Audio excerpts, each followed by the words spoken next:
박근혜 전 대통령과 최순실 씨에 대한 뇌물 공여 등의 혐의로 기소된 이재용 삼성전자 부회장에 대한 1심 재판 선고가 잠시 후 2시 30분에 시작됩니다.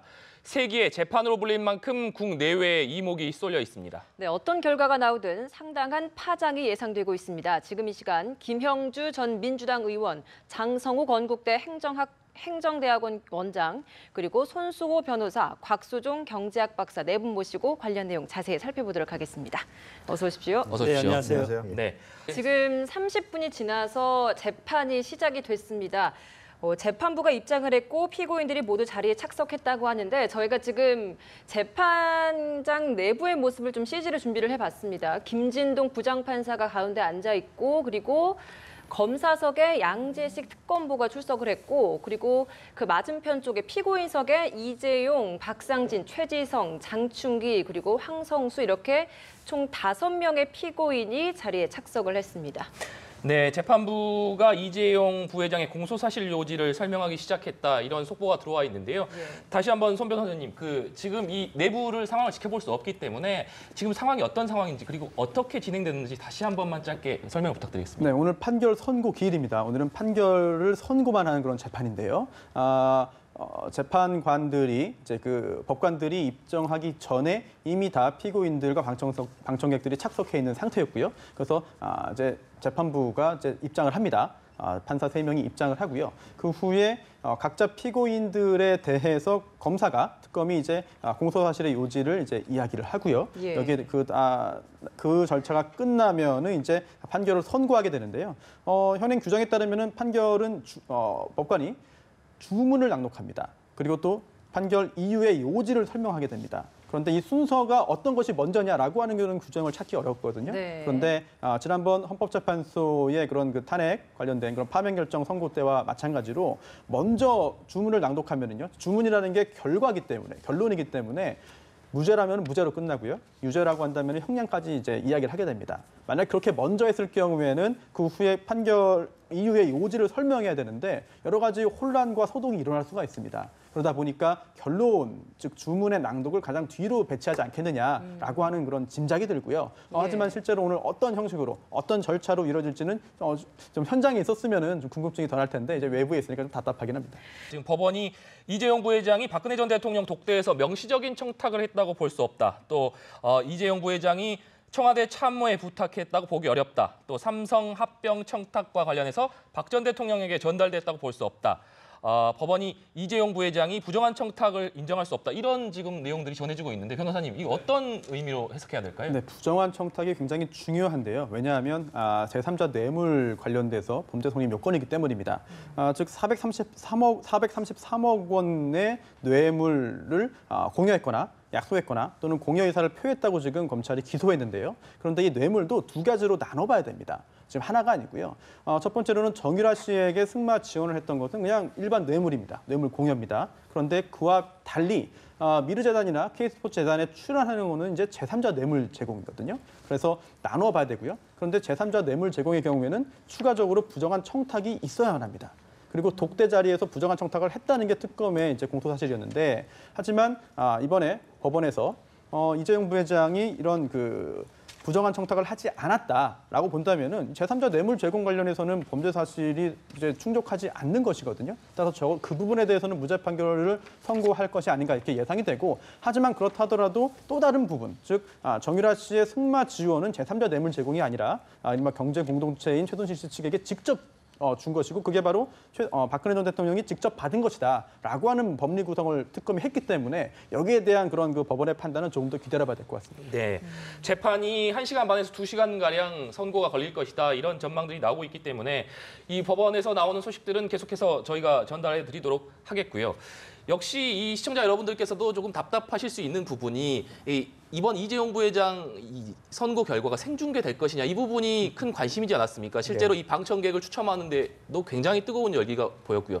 지금 이 법원에서 전해지는 속보 자막으로 볼 수 없기 때문에 조금 답답함을 느끼실 수도 있는데 이 법원이 이 생중계를 불허한 결정 배경을 어떻게 봐야 될까요? 사실은 저는 역으로 봐서 법원이 이러한 것을 생중계할 수 있다라고 얘기한 것이 좀 혼란을 많이 가져올 수 있다고 보여집니다. 물론 국민의 알 권리도 중요하지만 여러 가지 법을 재판하는 데 있어서의 개인의 프라이버시 문제라든지 지나치게 하나하나의 말에 대해서 국민들은 각기 다른 각도에서 해석할 수 있고 네. 어떤 면에서는 알 권리도 중요하지만 오히려 국민들 간의 분열과 어떤 갈등을 더 양산할 수 있는 계기도 될 수 있기 때문에 그런 면에서 이번 재판 같은 경우는 여러 가지 그런 너무 지나치게 집중돼 있는 그리고 지나치게 어떤 객관적으로 보기보다는 자기 인식을 가지고 본단 말이죠. 예를 들면 삼성은 무조건 나쁘다. 네. 혹은 예를 들어서 삼성은 무슨 죄가 있냐 이렇게 자기 입장을 보는 견해 속에서는 더욱더 많은 충돌이 양상될 수밖에 없는 부분이 있습니다. 그래서 그런 예. 면에서는 어떻게 보면 좀 불편함이 있더라도 오히려 이것이 정상적인 과정이라고 봐야 되는 것이 아니냐.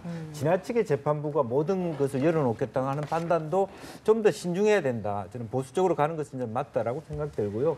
네. 어쨌든 이 과정을 통해서 오히려 더 말하자면 차분하게 전달되고 이렇게 객관적으로 좀 함축적으로 보는 것은 좀 중요하다고 보여집니다. 네, 저희가 이번 이재용 삼성전자 부회장 재판에서 주요 쟁점이 3가지로 좀 축약을 해볼 수 있었거든요. 이 부회장이 경영권 승계를 시도했느냐, 그리고 박 전 대통령의 부정 청탁을 했느냐, 또 그 대가로 정유라를 지원했냐, 이 3가지로 좀 정리를 해볼 수 있을 것 같은데 먼저 나왔던 이유의 설명에서는 이재용 부회장이 박근혜 전 대통령과의 독대에서 명시적 청탁을 했다고 볼 수 없다. 즉 부정 청탁에 있어서는 좀 무죄 추정으로 좀 이야기를 했었는데 이번에 또 나오는 이야기를 보면 삼성 합병에 있어서는 이재용 승계와 연관이 있다라고 판단한다. 즉 승계에 있어서는 시도를 했다라는 이야기로 저희가 좀 네. 볼 수 있겠는데요. 대가성으로 볼 수 있을 것 같습니다. 예. 뇌물죄가 성립하려면 대가성이 필요한데요. 여기에 더해서 부정한 청탁까지 있으면 제3자 뇌물죄가 될 수 있는 것이고요. 설령 부정한 청탁이 없었다 하더라도 일반 그런 뇌물 공여죄 관련해서는 부정한 청탁이 요건이 아니거든요. 따라서 대가성이 있으면 그 부분에 대해서 즉 정유라 씨에 대한 승마 지원은 유죄 판결 선고될 가능성이 현재로서는 있어 보입니다. 아직은. 그리고 또 삼성에서 굉장히 강하게 반발하면서 세웠던 논리가 경영권 승계 프레임을 특검이 만들었다. 그런 건 존재하지 않는다라고 했는데 네. 만약 법원에서 이번에 실제로 합병이 삼성그룹 계열사 간의 합병이 이재용 부회장의 경영권 승계와 관련이 있다라고 본다면은 이거는 뇌물죄 성립 요건인 대가성 인정에 한 걸음 다가선 것 같습니다. 그런데 하지만 그 부분적으로 지금 전달되고 있기 때문에 전체적인 그런 맥락을 파악하기는 아직 좀 어려운 것 같습니다. 네, 추가적으로 또 나오는 이야기를 좀 보면 삼성 합병이 이재용 승계와 연관이 있다라고 판단을 하고 있습니다만 법원은 또 삼성 합병이 이재용 삼성전자 부회장과 또 다른 속보가 조금 전에 들어온 부분이 있었는데 그 부분을 좀 확인해 봐야 할 것 같고요. 이 부분은 좀 다시 또 들어오는 대로 좀 이야기를 나눠보도록 하겠습니다. 네, 그렇다면 지금 뇌물에 있어서는 청탁이 인정되진 않았지만 승계에 있어서 연관이 있다라고 봤기 때문에 제3자 뇌물죄와 뇌물 공여 이 부분이 좀 다르게 좀 저희가 결과가 나올 것이다 이렇게 좀 볼 수 있습니까? 네, 그럴 가능성이 있죠. 실제로도 이게 뇌물이라고 하나로 묶어서 보기보다는요. 범죄 적용되는 건 법조가 다를 경우에는 각각의 그 법조마다의 그런 성립 요건을 따져봐야 됩니다. 그렇기 때문에 법원에서도 오늘 판결을 선고하면서 아주 세부적으로 자세히 나누어서 하는 것이 원칙이 되겠죠. 이 공소사실별로 유무죄 판단을 재판부가 지금 계속해서 하고 있는 것 같은데 상당히 시간이 소요될 것 같습니다.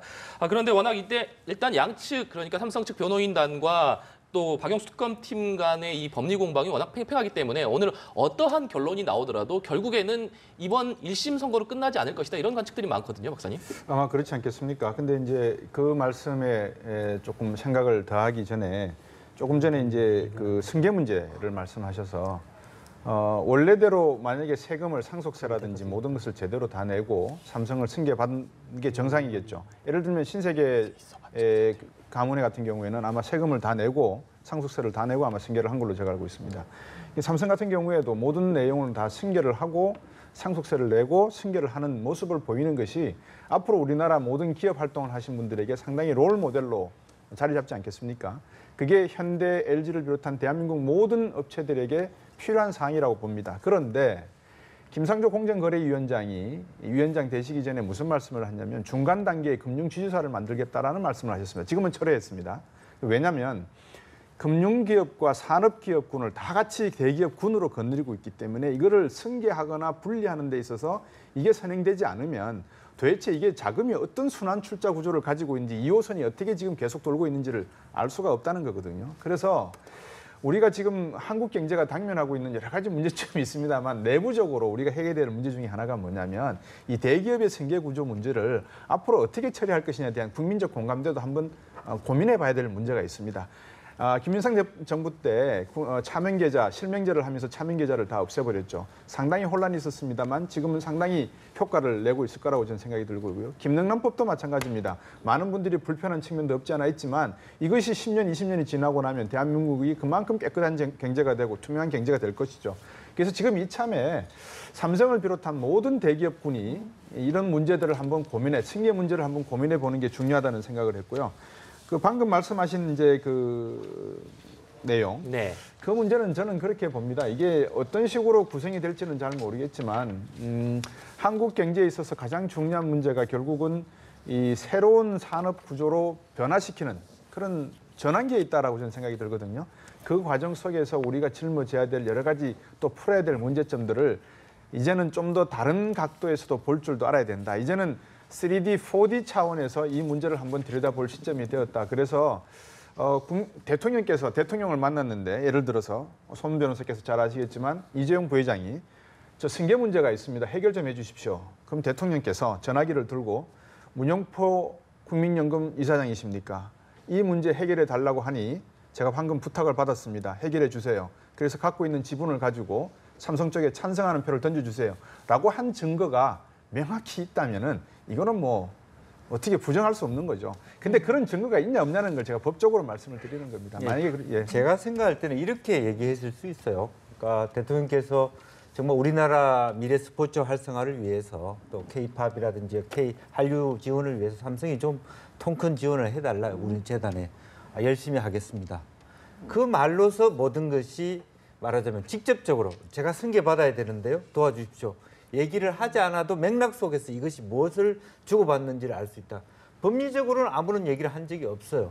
그냥 통상적으로 아이고 잘 부탁드립니다. 이 말 속에 모든 것이 열심히 하겠습니다. 있을 수 있다라고 하는 것을 어떻게 재판부가 판단하느냐 하는 것입니다. 지금 나오는 것으로 본다라면 결과적으로는 그렇게 했기 때문에 대통령이 지원해달라는 것에 나는 답했을 뿐이다. 그런 논리를 하고 있지만 그 이후에 그 내용만 스포츠에 대한 내용만 했지만 대통령께서는 민정수석실에 지금 나온 거 보면요. 보고서를 해서 삼성 승계 과정 보고해라. 도와줘야 된다. 이렇게 하셨단 말입니다. 아까 제가 이미 말씀드린 바처럼 대통령이 스스로 국가 발전의 어떤 동력으로 삼성을 주요하게 생각하셔서 민정수석실에 검토하라고 한 것인지 그 K스포츠 재단이라든지 이러한 말하자면 삼성에 대한 지원에 대한 답으로서 그런 얘기를 한 것인지를 여러 가지 추가적인 에비던스를 통해서 규명해내야 되는 것이다. 그렇게 고등학교 때 제가 배운 사회과학 정치 경제인가요? 그 수업에 이런 게 있습니다. 법적인 해석에 물리 해석과 유추 해석이 있다. 두 가지가 있죠. 그럼 방금 말씀해 주신 게 유추 해석인 것 같습니다. 어느 해석으로 우리 사법부가 판단할지는 저는 잘 모르겠지만 제가 이런 질문을 한번 스스로 해봤습니다. 대통령의 통치 행위가 어디까지 인정이 되어야 되느냐? 예를 들면 대통령께서 재벌들과 함께 식사를 하시고 그 분위기 자체가 이미 만약에 유추를 하면 재벌 기업들을 청와대에 초치하는 것 자체는 대통령께서 앞으로 정부의 정책에 맞춰서 일자리도 창출해 주시고 소득주도 성장에 많은 좀 기여를 해 주시길 바란다. 이런 뜻에서 그냥 식사 함께 하는 자리냐. 아니면 기업인들이 가면서 왜 불렀지? 뭐 때문에 부르지? 이번엔 또 무슨 선물 보따리를 가져가야 되지? 이런 생각을 하게 만들어 놨다면 이거는 통치 행위에 있어서 해석 부분에 상당히 갈리는 부분입니다. 그래서 이거는 상당히 민감한 부분이 앞서서 말씀드렸지만 대한민국 독립 이후에 70년, 광복 이후에 70년 동안에 한국 경제가 발전하는 과정 속에서 쌓아왔던 적폐의 요인이기 때문에 이 문제를 어떻게 이번 판에 새로운 패러다임으로 새로운 노멀로 바꿔치우느냐 이것이 지금 저희들에게 던져진 과제다 저는 그렇게 봅니다. 이제 재판을 보면 이제 명확하게 이제 증거주의 재판이 원칙인데 증거가 없어도 정황만으로 재판할 수 있다는 것이 자유심증주의 아니겠습니까? 지금 재판 내용에 대해서 여러 가지가 나오는데 이것을 보면 재판부가 역시 자유심증주의에서 이걸 지금 판결을 내리고 있다. 명시적으로 청탁했다고 볼 수 없어. 보기 어려워. 볼 수 없어. 연관이 있다고 판단 이런 것들을 보면 명확한 증거보다는 재판부에서 정황적인 증거를 놓고 재판부 나름대로 이것을 판결을 하고 있다는 것이기 때문에 이것이 이제 결국은 재판부가 마지막 결론을 어떻게 낼지는 우리가 지켜봐야 된다고 봅니다. 네. 이 또 속보에 따르면 이재용 부회장의 삼성 승계와 관련해서 이 청와대 민정수석실에서 보고서를 작성했다. 재판부가 이런 내용을 밝혔거든요. 이는 결국 얼마 전에 그 문재인 정부 출범 이후에 청와대 민정수석실에서 이런 과거 정부의 문건들이 발견되지 않았습니까? 이 문건들이 이 박영수 특검팀으로 전달되었고 또 검찰에 제출이 되었는데 역시 이것들이 증거로 채택이 되었다 이렇게 봐야겠죠. 그러나 그게 증거가 될 수 있을지 없을지는 또 두고 봐야 될 부분입니다. 그런데 제가 얘기하고 싶은 것은 사실은 국민 말하자면 그 연금법 위반을 하셨거든요. 결과적으로는 사실은 보건복지부 장관이 국민연금 부분에 대해서 어떤 실제로 어떤 지분 구조에 대해서 표를 어떻게 주라 말하고 할 수 없는 부분을 어겨가면서 청와대와 대통령이 보건복지부 장관한테 무리한 얘기를 함으로써 지난번 탄핵 헌재에서도 그런 부분에 대한 어떤 그 말하자면 자기 영역을 뛰어넘었다. 공무원법 위반이라고 하는 직권 남용의 부분으로 갔기 때문에 과연 막연하게 삼성을 도와줘야 된다는 충정 자체가 그걸 법을 위반해서까지 가야 되느냐 하는 부분이 또 남아있는 부분이라고 생각이 들고 방금 말씀해 주셨다시피 민정수석실에 발견한 여러 가지 문건들 자체가 보조적인 아마 그런 어떤 정황을 살펴보는 데는 도움이 되지 않겠나 그런 생각이 듭니다. 네. 또 계속해서 들어오는 속보를 좀 전해드리면 박근혜 전 대통령이 정유라 씨 승마 지원 상황을 최순실 씨에게 보고받았다라는 이야기가 나왔습니다. 이렇다면 이제 대가로 정유라 씨를 지원받았다라는 데 좀 무게가 실리지 않겠습니까? 그렇습니다. 뭐 성급한 분석이고 예측일 수 있겠습니다만 예. 뇌물죄가 지금 핵심이라면은요. 그 뇌물죄 중에서도 제3자 뇌물과 직접적인 그런 뇌물 공여 관련해서 좀 결과가 나뉘어지지 않을까라는 예측을 조심스럽게 해볼 수 있을 것 같습니다. 일단 부정한 청탁이 존재하지 않았다고 했기 때문에 재단에 대한 출연 이것을 출연 행위를 제3자 뇌물 제공으로 처벌하기는 좀 어려울 것으로 좀 보이고요. 하지만 그렇다 하더라도 정유라 씨 승마 지원에 대한 승마를 지원했던 부분이 뇌물 공여다. 라고 하는 점에 있어서는 가능성이 남아있거든요, 여전히. 그리고 지금 속보 자막이 나오는 것을 종합해 볼 때 여전히 그런 가능성이 있어 보입니다. 물론 삼성 합병이 이재용 승계와 연관이 있다고 판단을 했고 그리고 또 박근혜 전 대통령이 최순실 씨로부터 이 승마 지원 상황을 보고받았다, 전달받았다라고 한다면은 이런 것들은 이런 뇌물 공여 혐의를 좀 입증할 수 있는 그런 부분이라고 보이고요. 또 하나 중요한 게 이게 정유라 씨가 지원을 받았습니다. 좀 더 넓히자면은 최순실 씨가 받은 거죠. 이게 바로 그런데도 법적으로 볼 때 이게 박근혜 전 대통령이라는 공무원이 받은 것으로 인정되어야만 뇌물 공여죄가 성립할 수 있습니다. 그렇기 때문에 이번에 정유라 씨에 대한 승마 지원을 최순실 씨가 박근혜 전 대통령에게 보고했고 박근혜 전 대통령은 보고를 받았다라고 한다면은 특검이 밝혔던 이른바 경제 공동체가 법원에서도 인정받을 가능성이 조금 조금 더 커진 것이 아니냐라는 짐작도 할 수도 있겠는데 하지만 지금 저렇게 한 줄짜리 자막으로 저희가 판단하기에는 아직까지 여러 가지 변수들이 남아 있는 것 같습니다. 네, 말씀하신 대로 아직까지 성급한 판단을 내리기는 어려울 것 같습니다만 재판부에서 지금도 이재용 부회장이 박근혜 전 대통령의 요구를 정유라 씨를 지원하라는 요구로 인식했다. 이렇게 이 박근혜 전 대통령과 관련된 내용이 계속 나오고 있지 않습니까? 저런 이야기가 사실이라고 한다면은 사실은 이재용 부회장이 박근혜 전 대통령에게 뇌물을 공유한 것으로 인정될 가능성이 조금 더 가시화되는 것이 아닌가 생각이 되는데요. 아직 좀 더 지켜봐야 될 것 같습니다. 그렇다면 결국 오늘 이재용 부회장에 대한 1심 선고 결과가 박근혜 전 대통령 선고에도 영향을 줄 수밖에 없을 것 같은데요. 영향을 줄 수밖에 없죠. 보통 뇌물을 공여했다는 사람과 또 뇌물을 받았다는 사람과 뇌물 수수했다는 그런 혐의를 받는 사람이 함께 기소돼가지고 재판을 같이 받는 경우가 훨씬 더 많습니다. 그런데 이번 사건 같은 경우는 여러 가지 요소, 원인으로 인해서 따로 재판을 받고 있는데요. 보통 뇌물 공여가 유죄로 인정이 되면 뇌물 수수도 유죄로 인정되는 게 거의 대부분이 되겠죠. 하지만 그게 법적으로 무조건 100%는 아닙니다. 즉 예전에 그 대법원의 판결이 하나 있었는데요. 뇌물을 수수했다는 사람, 뇌물 수수에 대해서 유죄 판결이 선고되지 않아도 뇌물 공여, 뇌물을 준 경우에는 유죄 판결이 선고된 경우가 있고 그게 문제가 없다, 그럴 수도 있다라고 하는 대법원 판례가 있습니다. 그렇기 때문에 이번 사건 같은 경우에도 가정입니다만 이재용 부회장에 대해서 뇌물 공여죄 유죄 판결이 선고되어도 법리적으로만 보자면은 현재 대법원 판례로만 보자면은 박근혜 전 대통령은 무죄 판결을 선고될 수도 있어요. 하지만 이거는 굉장히 예외적인 거고 이번 사건에는 적용되지 않을 것으로 보입니다. 왜냐하면 구체적으로 특검의 논리를 특검이 구성한 그런 법리를 보자면은 이재용 부회장이 박근혜 전 대통령에게 뇌물을 준 것이고 또 박근혜 전 대통령은 최순실 씨와 이른바 경제공동체 관계이다. 그리고 정유라 씨가 승마 지원을 받았다라고 하는 것인데요. 이게 인정된다면은 이재용 부회장에 대한 뇌물 공여 유죄 판단은 곧바로 박근혜 전 대통령의 뇌물수수 유죄 판단으로 이어지지 않을까 그렇게 생각이 됩니다. 네, 역시 말씀하신 대로 관심을 모으는 부분이 역시 박근혜 전 대통령과 이 최순실 씨를 경제적인 공동체로 볼 것이냐 이 부분 아니겠습니까? 지금 이 부분에 있어서는 지금까지 나오는 어떤 법원의 이 발표로 봤을 때는 어떻게 추정해 볼 수 있을까요? 일단 경제 공동체는 이제 법적인 용어는 아닙니다. 법률 용어가 아닌데요. 하지만 이렇게 이해하시면 될 것 같습니다.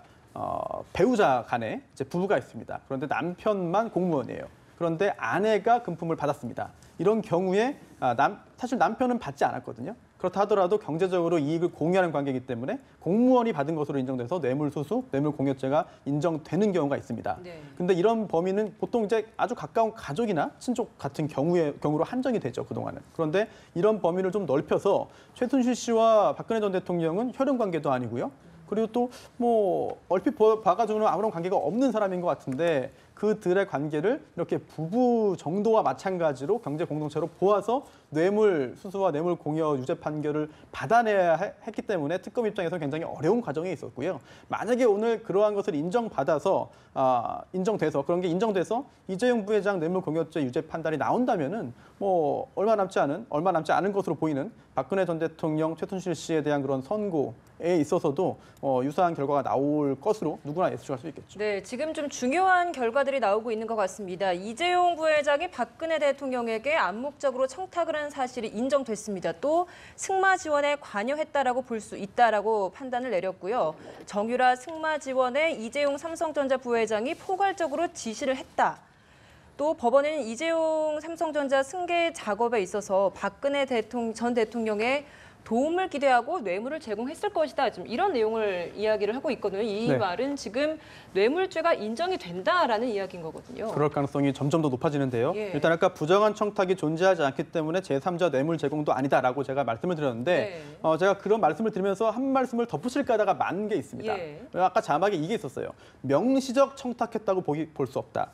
그렇다면 명시적이 아니라 묵시적으로 청탁할 가능성은 있는 겁니다. 그리고 지금 이제 후에 조금 전에 나온 것도 아마 명시적으로 그렇게 부정한 청탁을 이재용 부회장이 독대 자리에서 박근혜 전 대통령에게 하지 않았다 하더라도 전체적으로 볼 때 묵시적으로 뭔가 분위기상으로 또는 말은 없었지만 전체 분위기로 볼 때 충분히 그게 부정한 청탁이 아니었겠느냐 이렇게 볼 수 있는 가능성이 있었던 것이고 법원도 그렇게 본다고 한다면 사실 부정한 청탁이라는 게 꼭 문자 메시지를 보내거나 꼭 구두로 하거나 꼭 전화 통화를 하거나 꼭 공문서를 보내야 되는 건 아니거든요. 묵시적으로도 얼마든지 할 수 있습니다. 따라서 법원이 그렇게 본다면은 K스포츠재단, 미르재단에 대한 출연도 제3자 뇌물 제공 유죄 판단 받을 가능성이 점점 더 커지는 것 같습니다. 네, 지금 이재용 삼성전자 부회장 선고 결과가 어떻게 나올지는 아직 예단하기 어려운 상황입니다만 결국 아까 선수호 변호사가 말씀하신 대로 박근혜 전 대통령의 이 선고 결과에도 영향을 미치면서 결국 이 결과들이 결국은 다시 한번 이 사회적 갈등의 촉매제가 될 수 있을 것이다. 이런 예측을 할 수밖에 없을 것 같거든요. 다 연계되어 있고요. 실제로 이제 뇌물이냐 아니냐 하는 부분이 핵심적이고 독대에서 어떻게 했느냐 하는 부분인데 상당수 현재 지금 돌아가는 과정으로 보면 암묵적이지만 어쨌든 청탁의 관계가 있고 또 제3자 뇌물죄 있을 수 있다. 다만 여기서 보기에는 말하자면 미르재단이나 K스포츠재단의 경우에는 실제적으로 만약 그런 수준으로만 삼성이 지원했더라면 사실은 이재용 부회장은 강압에 의해서 했다, 청탁을 안 했다고 얘기할 수 있는 빠져나올 구멍이 저는 있었다고 보여집니다. 네. 실제적으로 묵시적인 또 명시적 청탁을 하지 않았기 때문에 왜냐하면 또 다른 그룹들도 다 지원을 했지 않습니까? 그런데 이제 그렇다면 왜 별도로 최순실 말하자면 정유라에게 그와 같은 어떤 213억에 가까운 돈을 약속하기도 하고 실제적으로 말하자면 78억이라는 돈을 줬느냐? 만약 청탁하지 않았다면 실제로 현재 한국 경제 상황에서 대기업들이 어려운데 국가에서 사실은 강압해 주는 돈도 내기 벅찰 텐데 별도의 말하자면 과정을 통해서 페이퍼 컴퍼니나 어쨌든 실제적인 계약을 통해서 그런 별도의 지원을 했다는 것 자체가 암묵적인 어떤 지원 청탁의 대가다라고 법원이 판단할 수 있는 근거가 되지 않고 있느냐, 저는 그렇게 보여집니다. 지금 나오는 게 승마지원 관련해서 정유라 씨 승마지원 관련해서 뇌물공여죄를 범했다, 유죄다라고 법원이 이제 판단한 것으로 보이는데요. 만약 그렇다고 한다면은 이제 그 다음 이제 공소 사실에 대해서도 이제 판단을 해야 되는데 그게 바로 횡령, 또 국유재산 도피, 범죄 수익, 은닉 등이 있습니다. 그런데 이런 것도 사실 짐작을 해볼 수 있을 것 같아요. 왜냐하면 횡령 관련해서도 지금 최순실 씨 그리고 박근혜 전 대통령에게 주었던 그런 공여한 또는 약속한 그런 것들이 공여한 그런 것들이 결국은 삼성의 자금을 횡령한 것이다라고 이제 특검이 판단해서 기소한 것인데 그 역시 유죄 판결 받을 가능성이 점점 높아지는 것이고 또 하나 이제 국외재산 도피입니다. 이게 법령을 위반해서 국내에 있던 재산을 외부로 이제 국외로 보냈을 때 성립하는 건데 그러면은 지금 이게 뇌물을 공유했다는 것은 법령 위반이죠. 그리고 또 그러한 과정에서 실제로 이런 그 특경법상에 있는 국외재산 도피죄의 요건을 충족할 가능성이 높아집니다. 만약 그렇다고 한다면은 굉장히 특검이 주장했던 것 중에 상당 부분이 인정되는 결과가 되기 때문에 이재용 부회장 측에서는 지금 현재 굉장히 당혹감을 감추기 어려울 것 같습니다. 예. 네, 변호사님 방금 말씀해주신 대로 지금 뇌물공여죄에 대해서 재판부가 유죄라고 밝혔고요. 또 재산 국외 도피와 관련해서도 유죄라고 밝혔거든요. 아무래도 이 특검에서 최순실 씨의 독일 회사인 코어스포츠 영역비에 대해서도 재판부가 이 부분을 뇌물로 판단했기 때문에 이 코어스포츠 영역비를 특검에서 재산 국외 도피 혐의를 적용하지 않았습니까? 결국 그 얘기는 뇌물공여죄 그리고 재산 국외 도피죄 모두 다 재판부에서 인정했다 이렇게 볼 수 있는 건가요? 네, 지금 명시적으로 나오진 않았습니다만 아직 범죄 수익 은닉이 있거든요. 이제 범죄 수익 은닉의 규제 및 처벌 등에 관한 그런 법률이 따로 있습니다. 여기에 보면은 지금 코어스포츠 등 관련해서 허위 계약을 체결했다. 삼성 측의 주장은 합법적인 그런 그 승마 국가대표 지원이었기 때문에 이거는 문제가 없다라고 주장했습니다만 법원의 지금 현재 오늘 선고의 그런 그 흐름을 보자면은 이 역시 뇌물을 공유하기 위해서 그런 그 수단으로 사용했을 뿐이다. 허위의 계약이다라고 하는 것이거든요. 그렇다면은 범죄 수익 은닉으로 인정이 되어서 관련 법에 대한 관련 법을 어겼다. 즉 그 부분도 유죄 판결을 선고될 가능성이 굉장히 높아 보입니다. 네. 지금 재산 국외 도피가 유죄로 나왔기 때문에 아까 변호사님께서 초반에 짚어주셨던 게 형량이 가장 높은 게 이 재산 국외 도피였단 말이죠. 근데 이 부분도 이제 검찰에서 구형할 때 12년이 구형될 수 있었던 이유 중에 하나가 재산 국외 도피를 유죄로 봤기 때문인데 유죄가 나왔습니다. 그렇다면 형량도 굉장히 높게 나올 수밖에 없지 않을까라는 생각이 좀 조심스럽게 드는데요. 네, 특경법 4조에 이제 재산 국외 도피죄가 있는데요. 일단 유죄라는 전제로 말씀드리면 네. 도피액에 따라서 법정형이 달라집니다. 네. 도피액이 50억 이상일 경우에는 무기 또는 10년 이상의 징역이고요. 50억 미만이지만 5억 원 이상일 경우에는 5년 이상의 유기징역입니다. 그런데 지금 제가 법원에서 얼마의 액수를 어느 정도의 금전을 이제 그 국외로 도피시켰는지에 대한 판단을 제가 아직 정확히 모르기 때문에 예. 그 가능성이 두 가지가 액수에 따라 다릅니다. 그런데 특검이 기소한 대로 50억 원 이상의 금액을 국외로 도피했다라고 한다면 법정형은 무기 또는 10년 이상의 징역이 되겠고요. 법정형은 이번에 기소된 그런 것들 중에 가장 법정형이 높습니다. 예. 그리고 또 다른 범죄도 유죄라고 한다면은 경합범이기 때문에 가중이 됩니다. 따라서 상당히 높은 형량을 피하기 어려울 것으로 보입니다. 지금 횡령 혐의에 대해서도 유죄가 나왔거든요. 검찰 측에서는 298억 원을 횡령했다라고 이야기를 했는데 일부 혐의가 인정이 됐습니다. 298억 원 중에서 64억 원을 횡령한 것이다. 라고 이야기를 네. 했는데 이 부분도 좀 어느 정도 좀 추가가 될까요? 네, 특경법 역시 적용되는데요. 이제 3조에 특정 재산 범죄에 대한 가중 처벌이 있습니다. 그 중에 이제 횡령이 있는 것이죠. 예. 네, 횡령 역시 조금 전에 말씀드린 범죄 수익 은닉처럼 이득액에 따라서 형량이 법정형이 달라집니다. 그래서 역시 구간이 최고 구간이 50억 원 이상인데요. 근데 무기 또는 5년 이상의 징역이에요. 그런데 특검에서 공소 제기할 때는 298억이라고 했지만 이번에 법원에서 인정한 게 64억 원인데요. 네. 64억 원도 50억 원 50억 이상입니다. 이상이죠. 그렇기 네. 때문에 최고 구간이 적용이 될 거고요. 하지만 똑같은 최고 구간이라 하더라도 액수가 298억 원과 64억 원은 굉장히 차이가 있기 때문에 네. 형량 결정에 있어서는 차이는 존재할 것으로 보입니다. 네, 저희가 재판부가 밝힌 내용에 따라서 법적인 부분들을 계속 얘기하고 있는데 이 경제적인 측면도 잠시 짚어보고 가도록 하겠습니다. 박사님, 아무래도 지금 섣불리 예단을 할 수는 없습니다만 이재용 부회장과 관련해서 재판부가 상당 부분 특검이 제기한 혐의들을 인정하는 쪽으로 가고 있단 말이죠. 네. 그러면 결국 이재용 부회장이 만약 유죄 판결을 받을 경우에 이 삼성전자가 이 경영 환경에 어떤 영향을 받을 것이냐 이런 부분들도 좀 관심이 높은데요. 어떻게 네. 보십니까? 그 방금 내용을 들어보니까 아마 유죄 쪽으로 갈 가능성이 상당히 높은 것 같습니다. 이제 이참에 우리가 앞에서 제가 말씀드렸고 또 김영주 전 의원께서도 계시기 때문에 제가 조금 앞으로 모든 정치 권력과 경제 권력은 시장에서의 역할을 분명히 분리할 필요가 있다. 정경일체가 아니라 정경분리를 해야 된다. 그러면 이 방향으로 우리가 가려 그러면 무엇이 필요한가를 아마 좀 고민을 해야 될 것 같은데요. 제 생각에는 지금 국회에서는 로비법 같은 좀 명시적으로 이러한 문제점을 해결할 수 있는 법을 만들어야 될 것입니다. 그래서 삼성에 대한 문제만을 지금 논하기 전에 국가적인 차원에서 명시적으로 기업이 정치인을 상대로 해서 로비할 수 있는 투명한 길을 터주는 그런 방법이 하나가 필요한 것 같고요. 두 번째는 정치적인 해석이 상당히 필요한 부분입니다. 대통령의 통치 권력과 그다음에 국회의 입법 권력 그리고 사법부의 재판 권력에 대한 국민의 명확한 이해가 저는 필요하다는 생각이고요. 이런 첫 번째, 두 번째가 만족이 되었을 때 세 번째 방금 말씀하신 우리 기업이 앞으로 어떤 역할을 해야 되냐 거기에 대한 답을 할 수 있을 것 같습니다. 이제 기업은 모든 정치 권력과 사법 권력 그리고 눈치 볼 필요가 없는 상황이 된다 그러면 과연 대한민국이 2050년이 21세기의 그러니까 반을 딱 넘어가는 점이지 않습니까? 대부분 세계 경제의 많은 전문가들이 2050년이 되면 2040년에 중국이 미국의 국방비를 넘어설 것이고 2030년이 되면 미국의 GDP를 넘어설 것이고 하는 그런 하나의 단계적인 절차를 놓고 이야기를 하고 있거든요. 그러면 우리 한국 경제도 삼성을 중심으로 해서 현대라든지 LG라든지 많은 대기업들이 어떤 산업 구조 체제로 가야 될 것에 대한 문제 과연 우리가 4차 산업혁명을 많은 정치인분들이 말씀을 하고 계시는데 4차 산업혁명의 가장 중요한 골자가 빅데이터고 이 빅데이터의 가장 중요한 또한 본질이 실패거든요.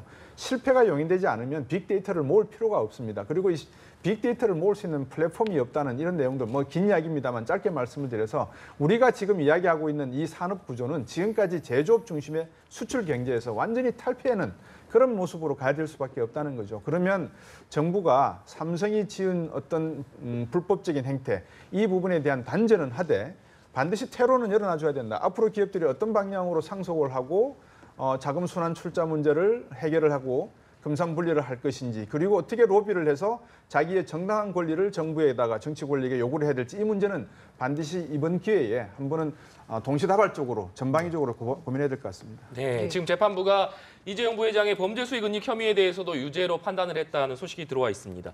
의원님, 조금 전에 이 박사님이 얘기했듯이 이번 일을 계기로 해서 정경유착을 근절해야 된다 이런 얘기들이 나오고 있는데 결국 기업과 정치권이 같이 노력해야 되는 부분 아니겠습니까? 예, 기업과 정치권 모두가 패러다임을 전환해야 실제적으로 우리가 원하는 어떤 4차 산업혁명이든 신선장 동력이든 이런 부분이 있습니다. 그렇기 때문에 방금 우리 각 박사님께서 말씀하셨는데 예컨대 우리나라의 대부분 지금 알선수재라고 하는 것이 굉장히 애매한 개념이 되어 있습니다. 그렇기 때문에 로비스트법이 필요한데 사실 우리나라 이상의 법사위라고 하는 게 있어요. 법사위에서 법을 거르는데 대부분의 90% 이상이 법조인입니다.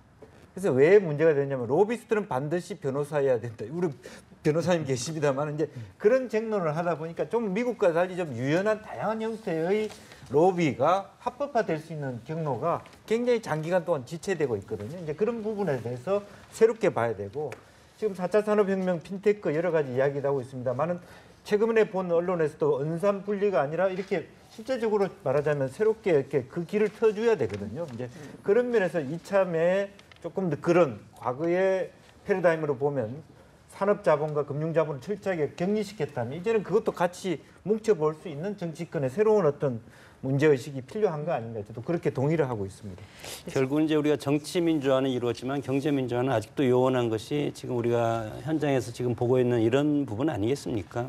결국은 정치 권력이 우리가 과도하게 비대해 있기 때문에 경제적인 부정 청탁이라든가 이런 것들이 정치 권력이 재벌한테 지시하면 재벌들이 이것을 할 수밖에 없는 그런 구조, 그것을 이제 혁파해야 되는 것이 우리의 과제라고 생각을 하고 그런 것은 저는 결국은 궁극적으로는 개헌 문제로 다시 봉착된다고 봅니다. 제왕적 대통령제를 없애지 않으면 이런 것이 상당히 어렵고 과거에 김영삼 대통령이 나는 들어갈 때 나올 때 재벌로부터 한 푼도 받지 않겠다 이렇게 하고 뭐 했지만 결국은 본인이 그런 것을 하지 않아도 그 주변 측근들한테 불나방들이 많이 덤비지 않습니까? 그래서 대통령의 아들들이 구속이 되고 대통령이 사고를 하고 그런 문제가 역사적으로 보면 역대 정권에 계속 반복되고 있었던 것이고 또 어떤 불행한 사태도 있지 않습니까? 이런 상황에서 우리가 앞으로 대통령의 권한을 대폭적으로 내려놓을 수 있는 순수한 대통령제로 갈 필요가 있다. 이것이 이제 개헌과 연계가 되는 건데 예. 이것이 이제 정치 개혁이고 정치 개혁이 이루어져야만이 경제 민주화가 저는 이루어진다고 봅니다. 네, 전경 분리라는 산업 구조의 변화를 위해서는 결국 이게 뭐 개헌으로까지 이어져야 한다라는 근본적 변화의 필요성을 좀 짚어주셨는데 지금 또 나오는 속보를 좀 전해드리겠습니다. 아까 저희가 이 뇌물죄에 대해서 그 액수가 어느 정도이냐라는 이야기를 했었는데 지금 77억 원의 뇌물 중에서 72억 원이 뇌물로 인정이 됐습니다. 그리고 또 범죄 수익 은닉도 뭐 유죄라고 인정이 됐고 또 이재용 부회장이 영재센터 지원을 지시했다라고 법원은 판단했습니다. 또 박근혜 전 대통령도 영재센터 지원이 최순실 씨의 사익 추구를 위한 목적이었다라는 것을 인식을 하고도 이것을 이어왔다라는 점을 좀 유죄로 많이 인정을 했습니다. 77억 원이 72억 원 정도가 인정이 됐다는 점 굉장히 좀 주목을 해봐야 될 것 같은데요. 일단 특검의 완승이 아닌가 이렇게 조금 섣부르지만 예상을 할 수 특검의 있겠고요. 완승이다. 네. 그리고 이재용 부회장 측에서는 주장했던 핵심 논리들이 하나씩 다 지금 인정받지 못하고 있습니다. 우선 대가성 관련해서도 경영권 승계는 단순한 그런 허구의 프레임일 뿐이다. 라고 주장했습니다만 실제로 경영권 승계 필요성이 있었고 이재용 부회장도 인식했다. 또 박근혜 전 대통령도 인식했다라고 지금 법원이 보고 있거든요. 그렇다면 굉장히 중요한 대가성 인정 부분에서 특검이 일단 주장을 인정받은 것이라고 볼 수 있겠고요.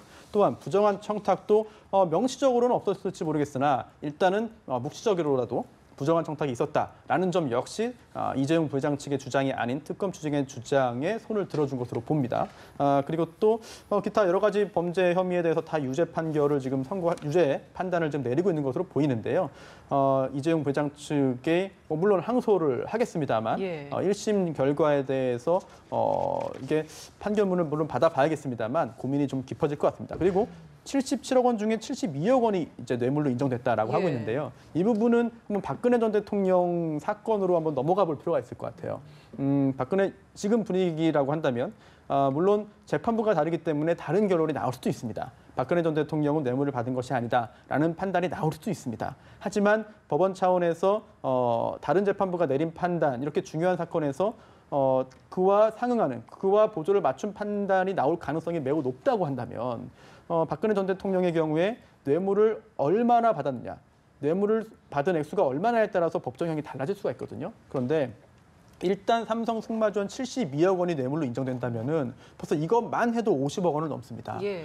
뇌물 특가법이 적용되는데요. 뇌물을 5억 원, 3천만 원 이상 받았을 경우에는요. 근데 또 뇌물도 수뢰액이 1억 원 이상일 경우에는 이게 또 최고 그런 범위가 인정이 됩니다. 최고 수준이죠. 그래서 무기 또는 10년 이상의 징역에 처하게 되는데요. 특가법 2조에 따라서. 그렇다면 벌써 72억이 박근혜 전 대통령이 뇌물을 수수했다라고 다른 재판부에서도 본다면 그건 중형을 명키 어려운 상황으로 가기 때문에 박근혜 전 대통령 변호인도 지금 오늘 이 판결 속보를 전해 들으면서 굉장히 많은 고민에 빠져 있을 것 같습니다. 준 게 인정이 됐는데 받은 게 인정이 안 될 수도 있는 겁니까? 그런 가능성이 있죠. 그런 판례도 있고요. 그래서 뇌물을 수수한 사람에 대한 유죄 판결과 관계없이 뇌물 공여 혐의가 유죄 판결이 가능하냐라는 게 쟁점이 됐는데 대법원에서는 가능하다고 본 적이 있습니다. 그걸 뒤집어 보자면은 뇌물을 공유한 사람은 유죄지만 받은 사람은 무죄일 가능성도 있는 거거든요. 하지만 이번 사안의 구체적인 사실관계를 보자면은 그런 그 판결, 예외적인 판결이 적용될 가능성은 사실 없어 보입니다.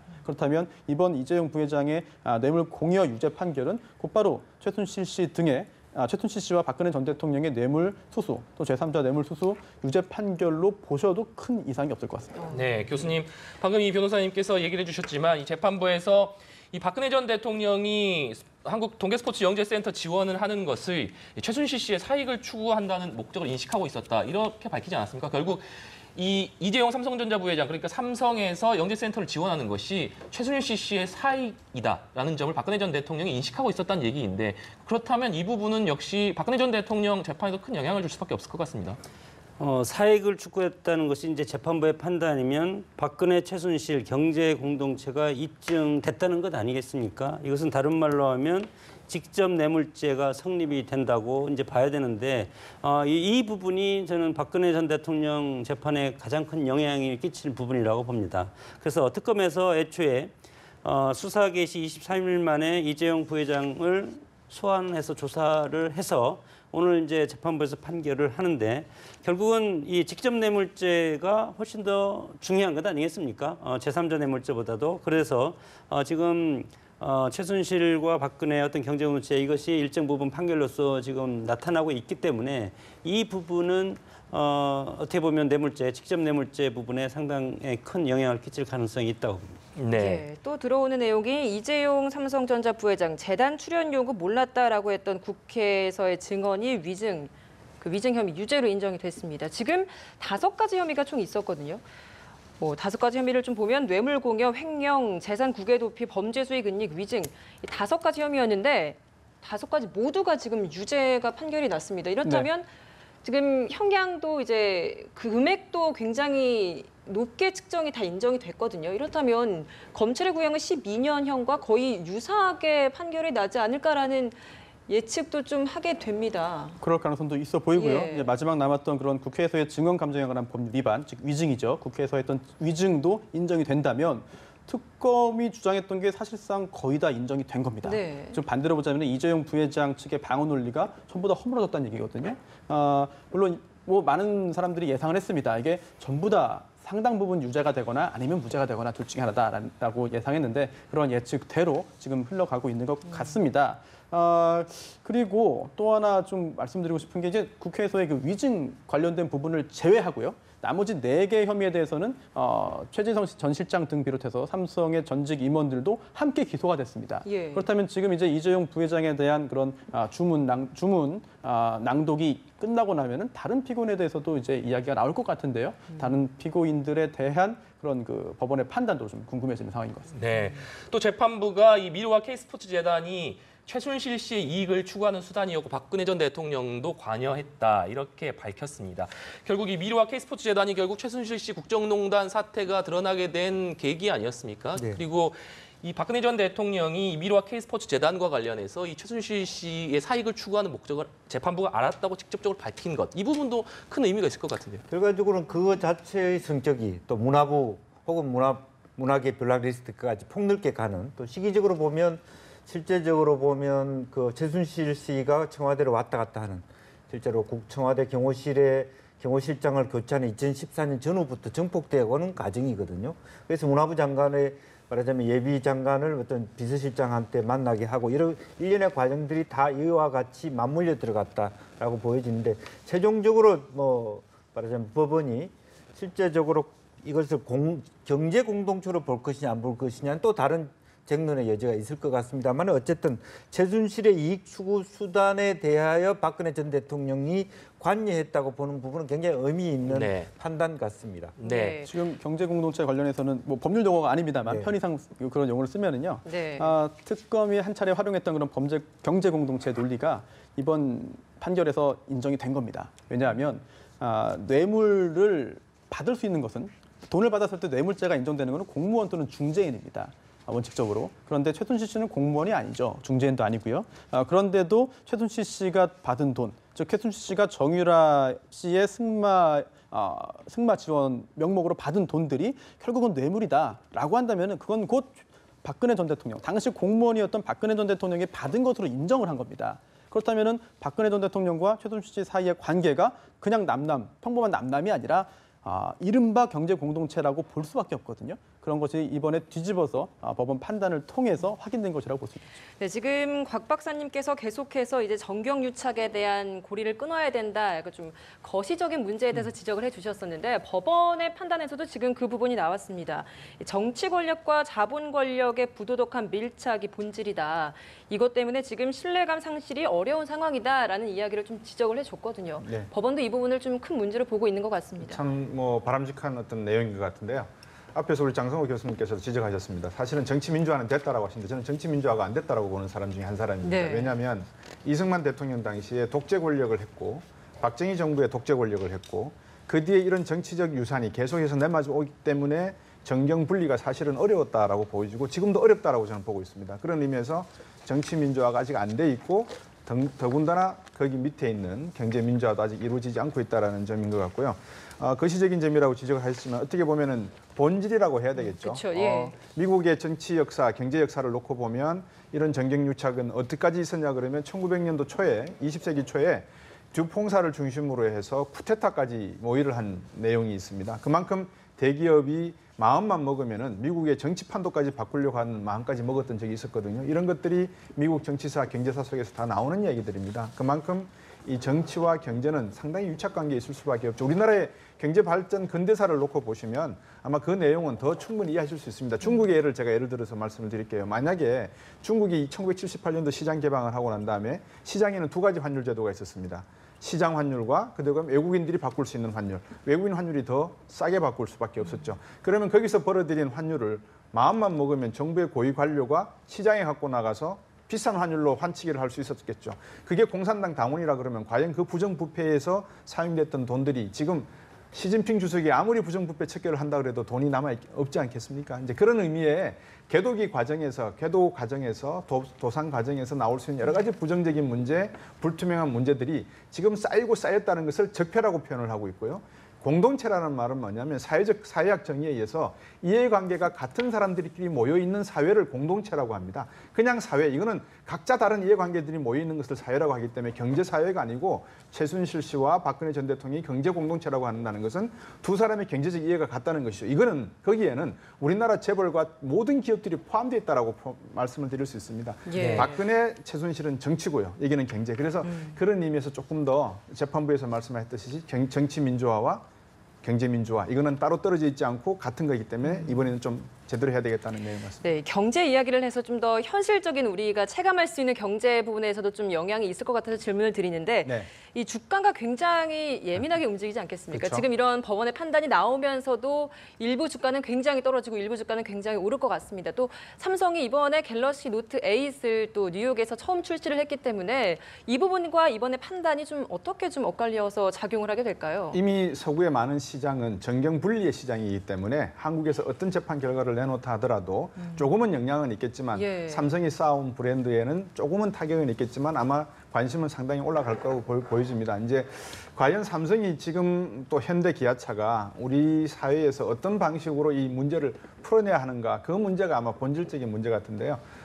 주식이 올라가고 내려간다고 앞에서 말씀하셨는데 삼성전자 주식의 51% 정도가 아마 외국인들이 들고 있을걸요. 제가 정확하게는 모르겠습니다만 하여튼 49% 넘는 주식을 이미 삼성은 한국 기업이 아니고 외국 기업입니다. 우리나라의 외국인들이 주식 투자를 얼마 하고 있느냐. 6천억 달러 정도 하고 있습니다. 그 정도로 우리나라 시장은 이미 외국인 시장이고 우리나라 기업은 외국 기업이다 이렇게 보셔도 되거든요.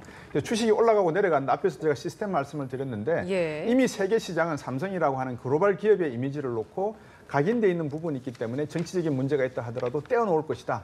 단 앞에서도 제가 말씀을 드렸습니다만 지금부터 어떻게 할 것이냐. 이 문제에 대한 답은 삼성에서 현대기아차에서 LG에서 내놓아야 될 겁니다.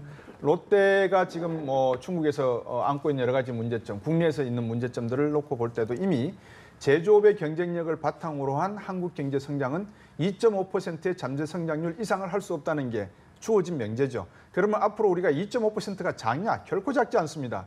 일본 같은 경우에는 1%에다가 마이너스 성장까지도 했었거든요. 0% 성장. 근데 우리가 최소한 2% 성장 이상을 가려고 그러면 제조업 중심의 수출 경제에서 다른 패러다임으로 전환을 해야 되는데 과연 그 전환할 수 있는 자본력과 인적 자원을 누가 들고 있느냐.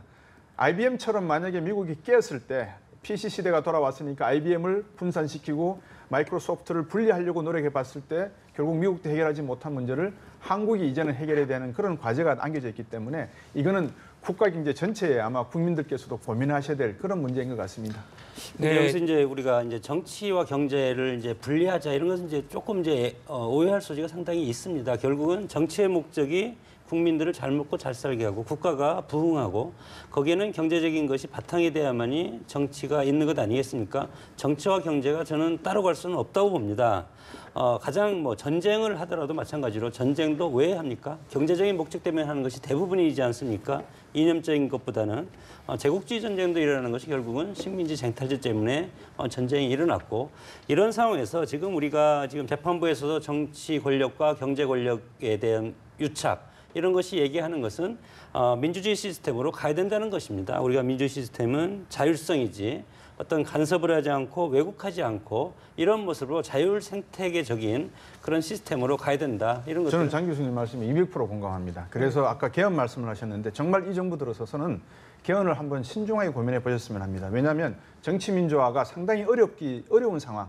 대통령 중심제 정치 제도화에서 이렇게 적폐가 쌓여 있는 상황에서 개헌하지 않고 여러 사람들의 의견을 모을 수 있는 의원 내각제, 서로가 서로를 감시할 수 있는 의원 내각 제도가 더 바람직한 제도가 아닌가. 그러면 이번에 개헌 문제를 한번 심각하게 고민해 볼 그런 시점인 것도 같습니다. 예. 네, 지금 시간이 재판부가 선고를 시작한 지 55분쯤이 지나고 있는 것 같습니다. 이 최종 결론에 해당하는 주문을 낭독하기 전에 이 재판부가 양형 이유를 설명하고 있는 것으로 보이는데요. 또 저희가 대담을 나누는 동안 들어온 속보를 보자면 미르와 K스포츠재단 출연 뇌물과 횡령죄는 무죄, 그리고 납부가 불가피했다 이렇게 밝혔고요. 박근혜 전 대통령 지원 요구에 이재용 부회장이 수동적으로 뇌물을 공여했다. 또 부정청탁은 인정이 되지만 삼성이 부당 이득을 얻은 것은 확인이 되지 않았다. 또 이재용 부회장이 본인 이익을 위한 행위였다고 단정하기 어렵다. 이렇게 밝혔거든요. 변호사님, 이 부분은 좀 어떻게 해석을 해야 될까요? 그 미르재단, K재단, K스포츠재단에 출연한 부분에 대해서도 특검은 기소했습니다. 근데 이제 법원에서 그 부분도 판단했는데요.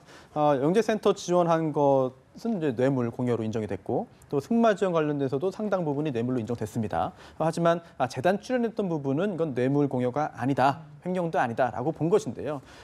그 이유도 덧붙였죠. 납부가 불가피했다라고 하고 있는 것입니다. 즉 이재용 부회장 측의 방어 논리 중에 주된 것이 박근혜 전 대통령 측에서 강요했다. 그런 강요에 따라서 그 정치 권력이 시키는데 어떻게 그걸 거부하겠느냐. 그에 따랐을 뿐이다라고 지금 방어 논리를 폈는데요. 예. 그 부분이 일부 인정이 됐습니다. 예. 따라서 재단에 출연한 부분은 뇌물 횡령죄가 모두 무죄가 됐고요. 일부분이 또 하나 중요한 게 삼성만 이 재단에 출연한 것이 아니기 때문입니다. 기타 다른 수많은 그런 굉장히 많은 기업들도 이 재단에 출연했습니다. 잠시만요. 지금 선고 결과가 나왔습니다. 이재용 삼성전자 부회장 유죄, 1심에서 징역 5년이 선고가 됐습니다. 다시 한번 전해드리겠습니다. 이재용 삼성전자 부회장에 대해서 1심 재판부가 유죄, 징역 5년을 선고했다는 소식 전해드립니다. 재판부가 이재용 부회장이 박근혜 전 대통령의 적극적인 요구에 뇌물을 공여를 했고 이 삼성그룹 승계가 오로지 개인의 이익이 아닌 점을 반영했다 이렇게 밝혔습니다. 결국 특검에서 징역 12년을 구형했는데 재판부에서는 5년으로 이 선고를 했는데요. 변호사님 네. 어떻게 배경을 보십니까? 일단 검사 그리고 특검의 구형은 이제 의견 제시일 뿐입니다. 거기에 이제 얽매이진 않는 것이죠. 하지만 법원에서도 유죄 판결을 선고하고 형량을 결정할 때 일부 참고를 할 수 있겠죠. 그래서 징역 12년을 구형했지만 이번에 징역 5년이 선고됐고요. 징역 5년이 이게 도대체 이렇게 그동안 이렇게 엄청난 그런 죄를 범하였다, 유죄라고 다 판단하고서 어떻게 징역 5년밖에 선고 안 하느냐라고 생각하시는 분들 많이 계실지 모르겠는데 네.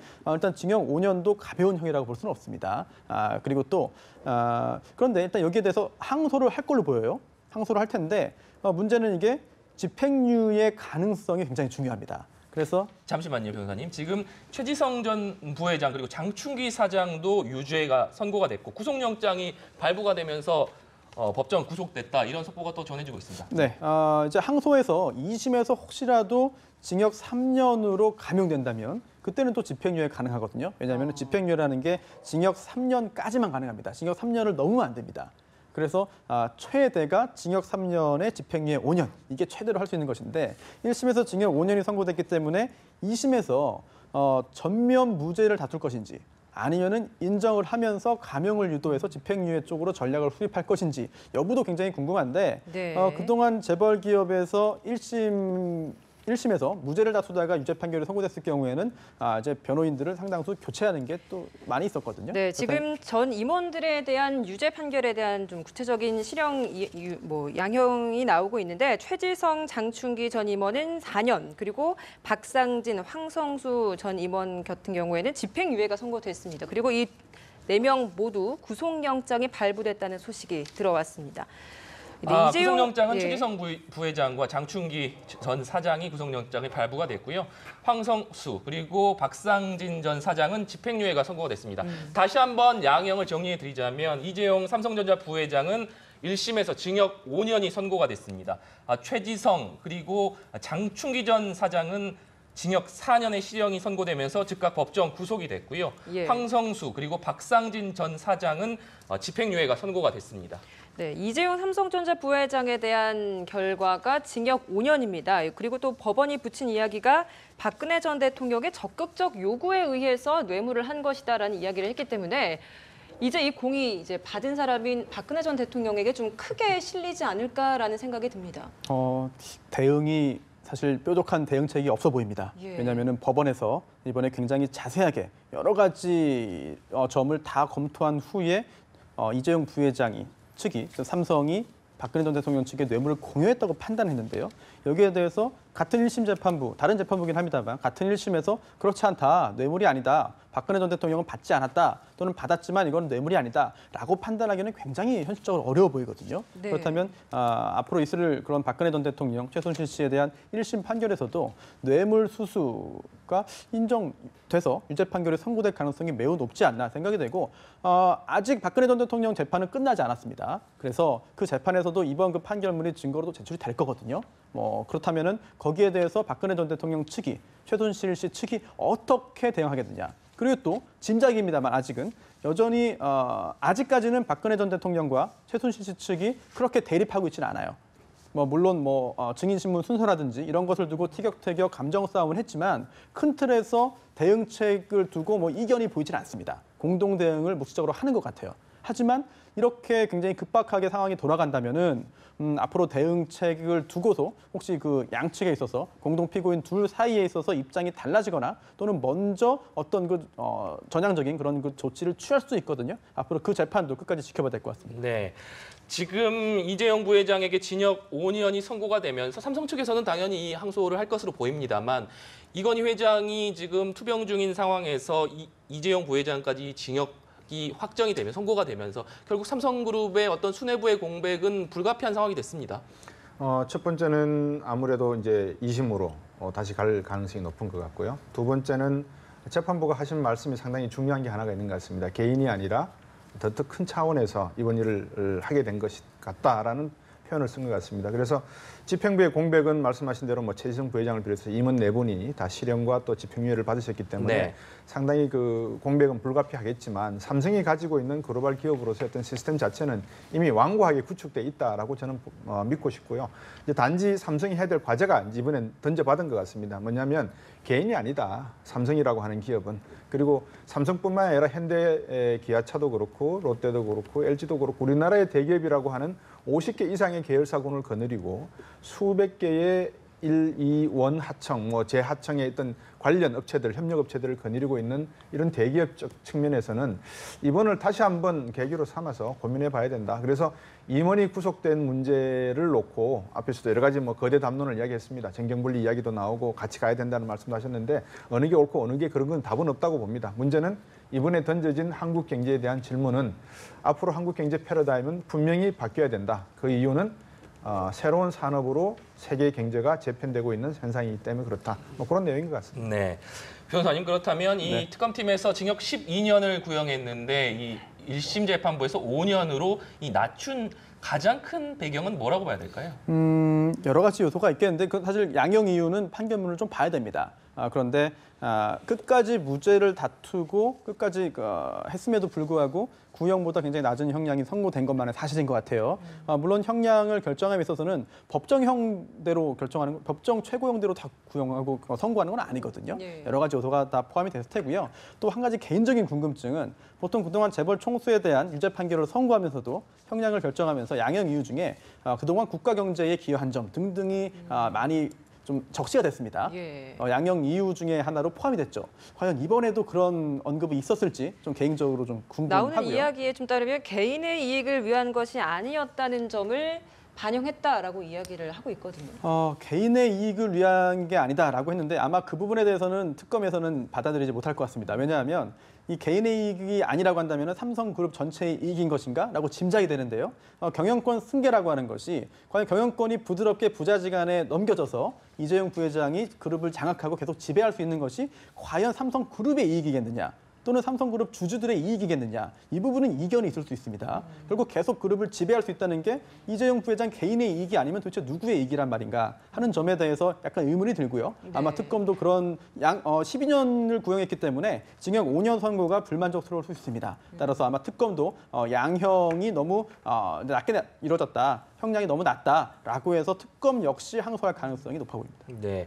그리고 이 최지성 부회장과 장충기 전 사장이 법정 구속이 됐습니다. 징역 4년이 선고가 됐는데 이 부분은 어떻게 봐야 될까요? 네, 공범이죠. 이재용 부회장이 여러 가지 그런 범죄를 범하였다고 판단했기 때문에 그러한 점을 이재용 부회장의 포괄적인 지시를 받아서 수행한 공동정범 또는 피교사범, 공동정범으로 본 것 같습니다. 그렇다면은 당연히 유죄 판결이 선고된 것이고, 그리고 이게 징역 4년이면 중형입니다. 사실 위증 말고는 차이가 없고요. 물론 그 구체적으로 누가 지시를 했으며 누가 실행했는지 여부에 대한 그런 점은 다르고, 그리고 또 최종적인 그런 뇌물 공여로 인한 이익이 누구에게 귀속했는가 여부를 다 감안한다면은 이게 징역 1년만 차이 난다는 게 사실은 너무 적게 난 거예요. 그렇다면은 짐작입니다만 특검 조사 과정 그리고 또 재판 과정에서 최지성 실장, 장충기 전 사장 등이 지속적으로 진술과 증언 등을 좀 바꿨습니다. 그러면서 이재용 부회장이 아니라 내가 다 책임지겠다, 내가 잘못한 것이다 라고 말했는데 이게 사실은 거짓말로 지금 판단된 거거든요. 이번 재판부가 보기에는. 그렇다고 한다면은 실체 진실 발견에 방해를 했고, 또한 이재용 부회장이 전체적으로 다 지시를 했고 부탁을 한, 요청을 한, 요구를 한 그런 범죄인데 이거를 단순히 과거에 어떤 그 지시 복종 관계가 있었다고 하더라도 오너와 그런 그 직원 임원의 관계였다 하더라도 이거 계속해가지고 진실을 감추기 위해 노력을 했다 끝까지라고 했던 점이 양형에 매우 불리하게 작용하지 않았을까 그게 짐작됩니다. 네. 저희가 쉽게 예상할 수 없습니다만 박사님 삼성 측에서는 일견 그 무죄도 가능하다 이렇게 좀 기대를 했던 것 같습니다. 그럼에도 불구하고 상당히 징역 5년, 집행유예도 없는 징역 5년이면 상당히 중형 아니겠습니까? 삼성 측으로서 받는 충격도 좀 클 것 같은데요. 일단은 뭐라 그럴까 12년 구형됐던 것이 무려 한 7년 정도 깎여서 5년 정도 구형 선고가 된 내용 자체는 조금 당황스럽기는 하지만 그래도 한번 재도전해볼 만한 가치는 충분히 있을 거다라고 판단할 수 있을 것 같습니다. 네. 중요한 것은 앞으로 삼성의 전 임직원들이 어떤 준비를 해야 되고 어떤 방향으로 이제 기업을 끌고 가야 되는 이 부분인 것 같은데요. 잠시만요. 이 법리 판단과 변호인단 사실 인정 얘기를 좀 그 먼저 모두에 들어보겠습니다. 대해서 법률가로서 도저히 수긍할 수가 없습니다. 즉시 항소할 것이고 상급심에서는 반드시 공소사실 전부에 대해서 무죄가 선고될 것을 확신합니다. 예. 오늘 재판부가 판결한 것 중에 전부 다 인정하지 못하겠다는 말씀이신가요? 예, 유죄가 선고된 부분에 대해서는 전부 다 인정할 수 없습니다. 가장 아쉬운 부분을 찝어준다면 어떤 부분에서 좀 잘못된 판결이라고 생각하시나요? 그 정도로 하시죠. 예. 삼성중개 사건 관련해서는 어떻게 보시나요? 네, 지금 삼성 측 송우철 변호사의 간략한 그 발언 들어봤습니다. 도저히 결과에 수긍할 수 없다. 상급심에서는 무죄 선고를 받을 수 있도록 하겠다. 이렇게 상당히 굳은 표정이었는데요. 역시 방금 얘기한 발언이 삼성 측의 분위기다. 이렇게 봐야 되지 않을까요? 아무래도 그렇지 않겠습니까? 우리 손 변호사께서도 제가 좀 궁금한 점이 여러 가지가 있는데 예를 들어서 12년 구형이 5년 정도로 이렇게 7년 정도가 굽혀졌다고 하는 것은 재판부가 아무리 개인적인 내용이 아니었다라고 판단을 했지만 어느 정도의 도전할 수 있는 여부는 좀 남아있지 않나 하는 생각이 들어서 반드시 삼성 측에서는 아마 항소를 할 가능성이 높은 것 같고 3심 재판이니까요. 대법원까지도 갈 그런 아마 배수진을 치고 이번 재판에 임하는 것 같습니다. 네. 변호사님 그렇다면 말씀하신 대로 이번 이 재판 이 대법원까지 갈 가능성이 높지 않겠습니까? 그렇다면 기간은 얼마나 예상해 볼 수 있을지 그리고 그 기간은 그렇다면 징역 5년 내에 포함이 되는 건가요? 일단 그 모든 피고인은 신속하게 재판을 받을 권리가 있습니다. 따라서 형사 재판의 기간이 굉장히 길어지면 안 됩니다. 그건 피고인에게 불리하기 때문이죠. 불이익하기 때문입니다. 게다가 지금 구속된 상태입니다. 구속된 경우에는 구속 기간이 제한이 있습니다. 그래서 시급마다 이제 2개월이고요. 그걸 2차례 2개월씩 최장 연장할 수 있기 때문에 6개월입니다. 그래서 이번에도 1심 재판이 6개월 내에 끝나야 되기 때문에 6개월 내에 못 끝났으면 사실 재판을 계속 하는 상황에서 구속영장 기간이 만료되고 구속 기간 만료되면 석방되는 것이거든요. 따라서 이번에 오늘 선고했는데 2심도 역시 마찬가지예요. 그래서 역시나 6개월 내에 재판이 아마 끝날 것으로 2심 재판도 끝날 것으로 보이고요. 그 과정에서 만약에 항소심 재판이 그 기간 내에 끝나지 못한다고 한다면 석방돼서 불구속 상태로 재판을 받겠습니다만 1심 재판보다 보통 2심 재판은 좀 더 수월하고 쟁점이 정리가 되기 때문에 기간도 단축되는 게 일반적입니다. 그렇다면 6개월 내에 어렵지 않게 2심 판결도 선고가 되지 않을까 그렇게 예상이 됩니다. 네. 지금 나온 결과를 좀 다시 한번 정리를 해서 알려드리겠습니다. 이재용 삼성전자 부회장 5가지 혐의가 모두 유죄로 인정돼서 징역 5년이 선고됐습니다. 그리고 삼성 미래전략실 최지성 전 실장 그리고 장충기 전 사장 같은 경우에는 징역 4년이 선고가 됐고요. 박상진 그리고 황성수 임원의 경우에는 집행유예가 선고돼서 풀려났습니다. 네, 이재용 삼성전자 부회장은 다시 고송차를 타고 서울구치소로 이동할 예정입니다. 의원님, 아무래도 오늘 1심 선고가 나왔습니다만 어찌됐든지 간에 이 결과를 놓고서 결국 이 논란이랄까요? 어떤 반응들, 이 찬반 갈등이 불가피할 것 같은데요. 어떻게 보십니까? 네. 사실은 뭐 찬반 갈등이 불가피한데 그거는 원천적으로 그동안 우리가 그런 문화 속에 살았기 때문에 사실은 그렇습니다. 이 결과가 나오기 전부터 미리 예단해서 잘 됐다 잘못됐다를 얘기하고 있기 때문에 그런데요. 일단 기본적으로 말하자면 삼성 이재용 부회장과 미래전략실이 만들어 놓은 여러 가지 이야기들에 대해서 법원이 인정하지 않으면서도 그럼에도 불구하고 K스포츠재단에 대한 대통령의 강압에 의해서 어쩔 수 없이 했다라고 하는 부분적인 어떤 그렇게 정리라고 하는 부분은 전체적으로 차분하게 받아들여야 되지 않을까 생각이 들고요. 또 실제적으로 그런 면에서 정치권이나 시민단체나 일반 국민들도 너무 재판부에 대해서 이렇게 폄훼하거나 상호 비판하지 않는 그런 분위기가 더 중요할 것 같습니다. 네. 장 교수님 어떻게 보십니까? 법치주의 국가, 민주주의에서는 민주주의는 법과 제도로서 운영되는 것인데 법과 제도를 만드는 주체는 국민 아니겠습니까? 국민이 동의해서 법과 제도를 만들어서 이것을 운영하는데 그러면 그 법과 제도에 의해서 국가기구가 만들어지고 재판부가 만들어지고 사법부가 만들어져서 사법부가 국가의 위임, 국민의 위임을 받아서 판결을 내린 것에 대해서 최근에 여러 가지 지난 박근혜 전 대통령 탄핵 국면 때부터 이거에 대해서 헌법재판소 앞에서 시위도 많이 하고 보수 그리고 진보 보역 갈등이 어떤 극심하게 나타나는 이런 것이 우리 사회의 어떤 맹점이라고 저는 생각을 합니다. 그렇기 때문에 이제는 성숙한 시민사회, 시민의식을 우리가 되찾아서 사법부의 판결을 우리가 존중하고 예를 들어서 내가 원하는 판결 결과가 나오지 않았다고 재판장 신상 털기하고 그리고 가서 댓글 달고 그런 것보다도 일단은 국가기구, 우리가 만들어 놓은 국가기구에서 이거에 대한 판결을 했기 때문에 우리는 그 판결한 국가기구를 우리를 신뢰하고 또 우리가 수용하는 그런 어떤 수용의 문화가 이제 필요한 시점이 아닌가 그렇게 저는 판단을 합니다. 네. 변호사님 또 저희가 당초 예상하기로는 오늘 이 선고 결과가 약 1시간 만에서 2시간가량 걸릴 것이라고 예상을 했습니다만 생각보다는 빨리 약 1시간 만에 나온 것 같아요. 저는 사실 제 생각보다 오래 걸린 것 같습니다. 지난번에 그 탄핵 관련된 파면 결정 선고할 때도 상당히 오래 걸릴 거라고 다들 보셨는데 그렇게 오래 걸리지 않았고요.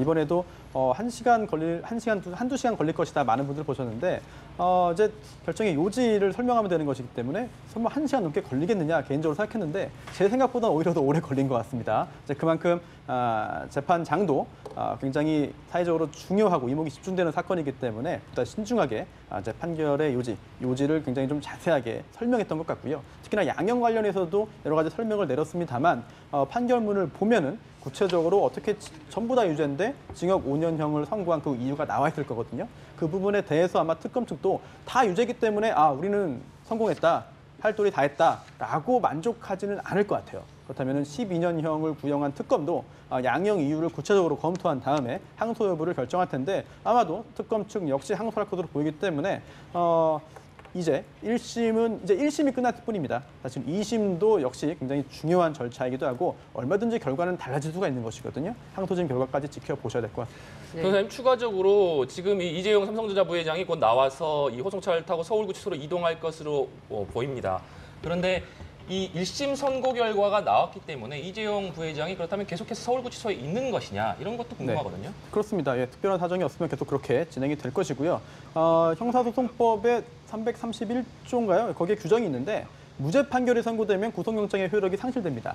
그런데 이번에 무죄 판결 등이 선고된 것이 아니기 때문에 그동안 있었던 구속영장의 효력도 유지가 되는 것이고요. 그리고 또 항소하면 또 2심으로 가지 않습니까? 그럼 2심에서 또 2심 재판부가 또 구속 상태를 유지할 수 있도록 하기 때문에 계속해서 서울구치소에 있을 것으로 보이고, 물론 이제 구치소 어느 지역에 있는 구치소냐를 여쭤보셨다고 한다면은 그거는 이제 재판부가 결정하는 것은 아니고요. 네. 이제 수형 관련해 가지고 구치소 교정당국에서 네. 결정해서 뭐 이제 다른 구치소로 보낼 수도 있겠죠. 예. 네.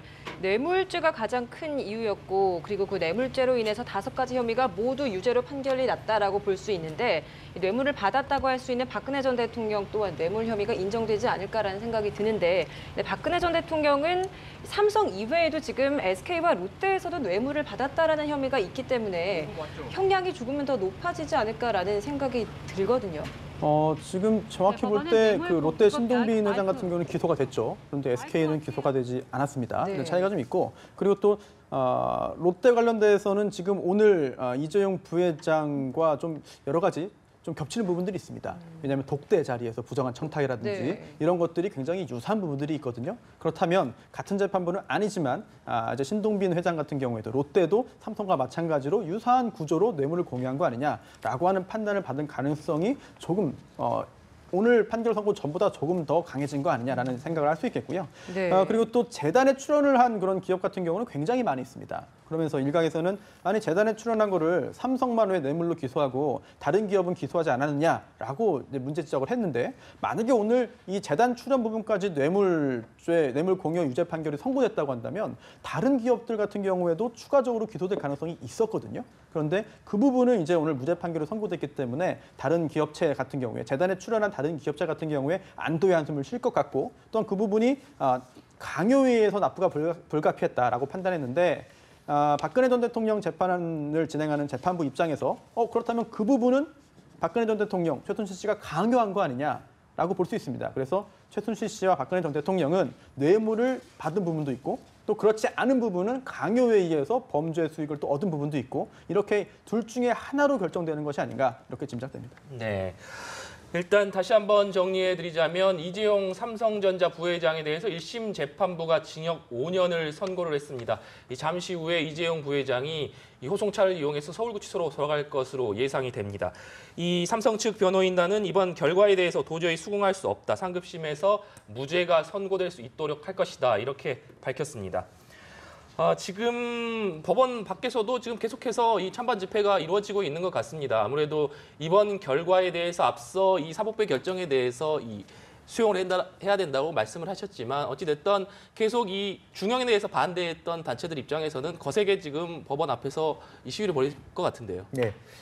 왜냐하면 또 정치적으로 보면 이 재판의 결과가 박근혜 대통령의 형량에 직접적인 영향을 줄 수 있기 때문에 실제로 박근혜 대통령의 탄핵에 대해서 부당하다고 생각하는 네. 집단에서는 굉장히 촉각을 가지고 볼 수밖에 없는 것이고, 이번 사건의 재판 1심이긴 합니다만 결과적으로는 상당수 유죄를 얘기했고, 실제로 최순실 이익 추구에 박근혜 대통령도 관여했다라고 하는 것이 상당히 직접적인 어떤 박근혜 대통령 영향의 어떤 상당히 부정적인 결과를 가질 수 있는 재판의 결과가 나왔기 때문에 연동해서 실제적으로 어떤 이 재판의 결과에 대해서 받아들일 수 없는 부분도 추가적으로 나타날 것 같습니다. 네. 그리고 또 한편으로 또 입장을 다르게 본다라면 상당히 많은 재판부가 5가지 말하자면 항목에 대해서 다 유죄를 판단했음에도 불구하고 왜 5년이냐에 대해서 너무 가볍지 않느냐라고 하는 부분에 대해서 문제제기하는 부분도 분명히 있을 수 있기 때문에 그것은 당분간 오늘 내일 정도는 그런 여론들이 그대로 지속되지 않겠나 그런 생각도 듭니다. 네, 세계의 재판이었다. 그리고 글로벌 기업이었던 삼성이기 때문에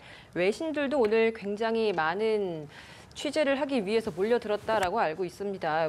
지금 외신에서 가장 관심을 두고 봤던 부분이 이재용 삼성전자 부회장이 마크 조정자냐 아니면 순진무구한 경영자였냐 이 부분이었는데, 오늘 결과를 보고 외신들은 좀 어떻게 보시리라고 생각을 하십니까?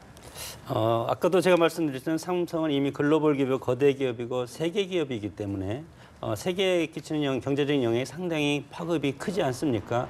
그러다 보니까 경쟁 기업도 상당히 많고 글로벌 무한 경쟁 시대에서 삼성이 앞으로 나가서 경쟁을 해야 되는 입장에서 다른 나라의 어떤 기자들도 삼성에 대한 관심이 상당히 크고, 특히 국내에서 재벌로서의 입지가 이재용 부회장이 상태에서 재판을 받음으로써 국내에서 입지가 상당히 흔들릴 가능성이 있다고 보면은 결국은 이것이 글로벌 경제로서 글로벌 기업으로서 이 입지도 흔들릴 것이 아닌가 이렇게 이제 외국에서는 당연히 이제 그런 이제 관점에서 보는데 우리 박사님께서도 뭐 수차례 말씀을 하셨지만 이미 삼성은 글로벌 기업으로서의 입지를 탄탄하게 저는 굳혔다고 봅니다. 그렇기 때문에 이가 아니면 잇몸으로 이렇게 가라는 말도 있지 않습니까? 결국은 민주주의가 가는 것은 법과 제도로서 하는 것이고 그리고 자율 생태적인 기업의 어떤 그런 생태의 어떤 그런 그 모습이 우리가 살아있기 때문에 이재용 부회장의 이런 유죄 판결임에도 불구하고 글로벌 기업으로서의 삼성의 앞으로의 역할은 변함이 없을 것이다. 저는 그렇게 전망을 합니다. 네, 이 삼성의 역할에는 변화가 없을 것이라고 말씀을 해주셨는데 박사님, 통상 과거 사례를 보자면 SK나 한화, CJ 같은 경우에 이 총수들이 이 자리를 비웠을 때 이 공격적인 투자가 좀 어렵다 이런 입장, 그러니까 결정하기가 큰 투자에 대해서 결정하기가 어렵다는 이유를 대면서 좀 방어적인 경영을 하지 않았습니까? 이번에 삼성 같은 경우는 어떻게 좀 전망해 볼 수 있을까요? 법과 제도가 있는 것은 경제학적으로 말씀을 드리면 경험학상으로 가장 합리적이고 효율적으로 자원을 배분할 수 있게 하기 위해서 법과 제도가 있지 않겠습니까?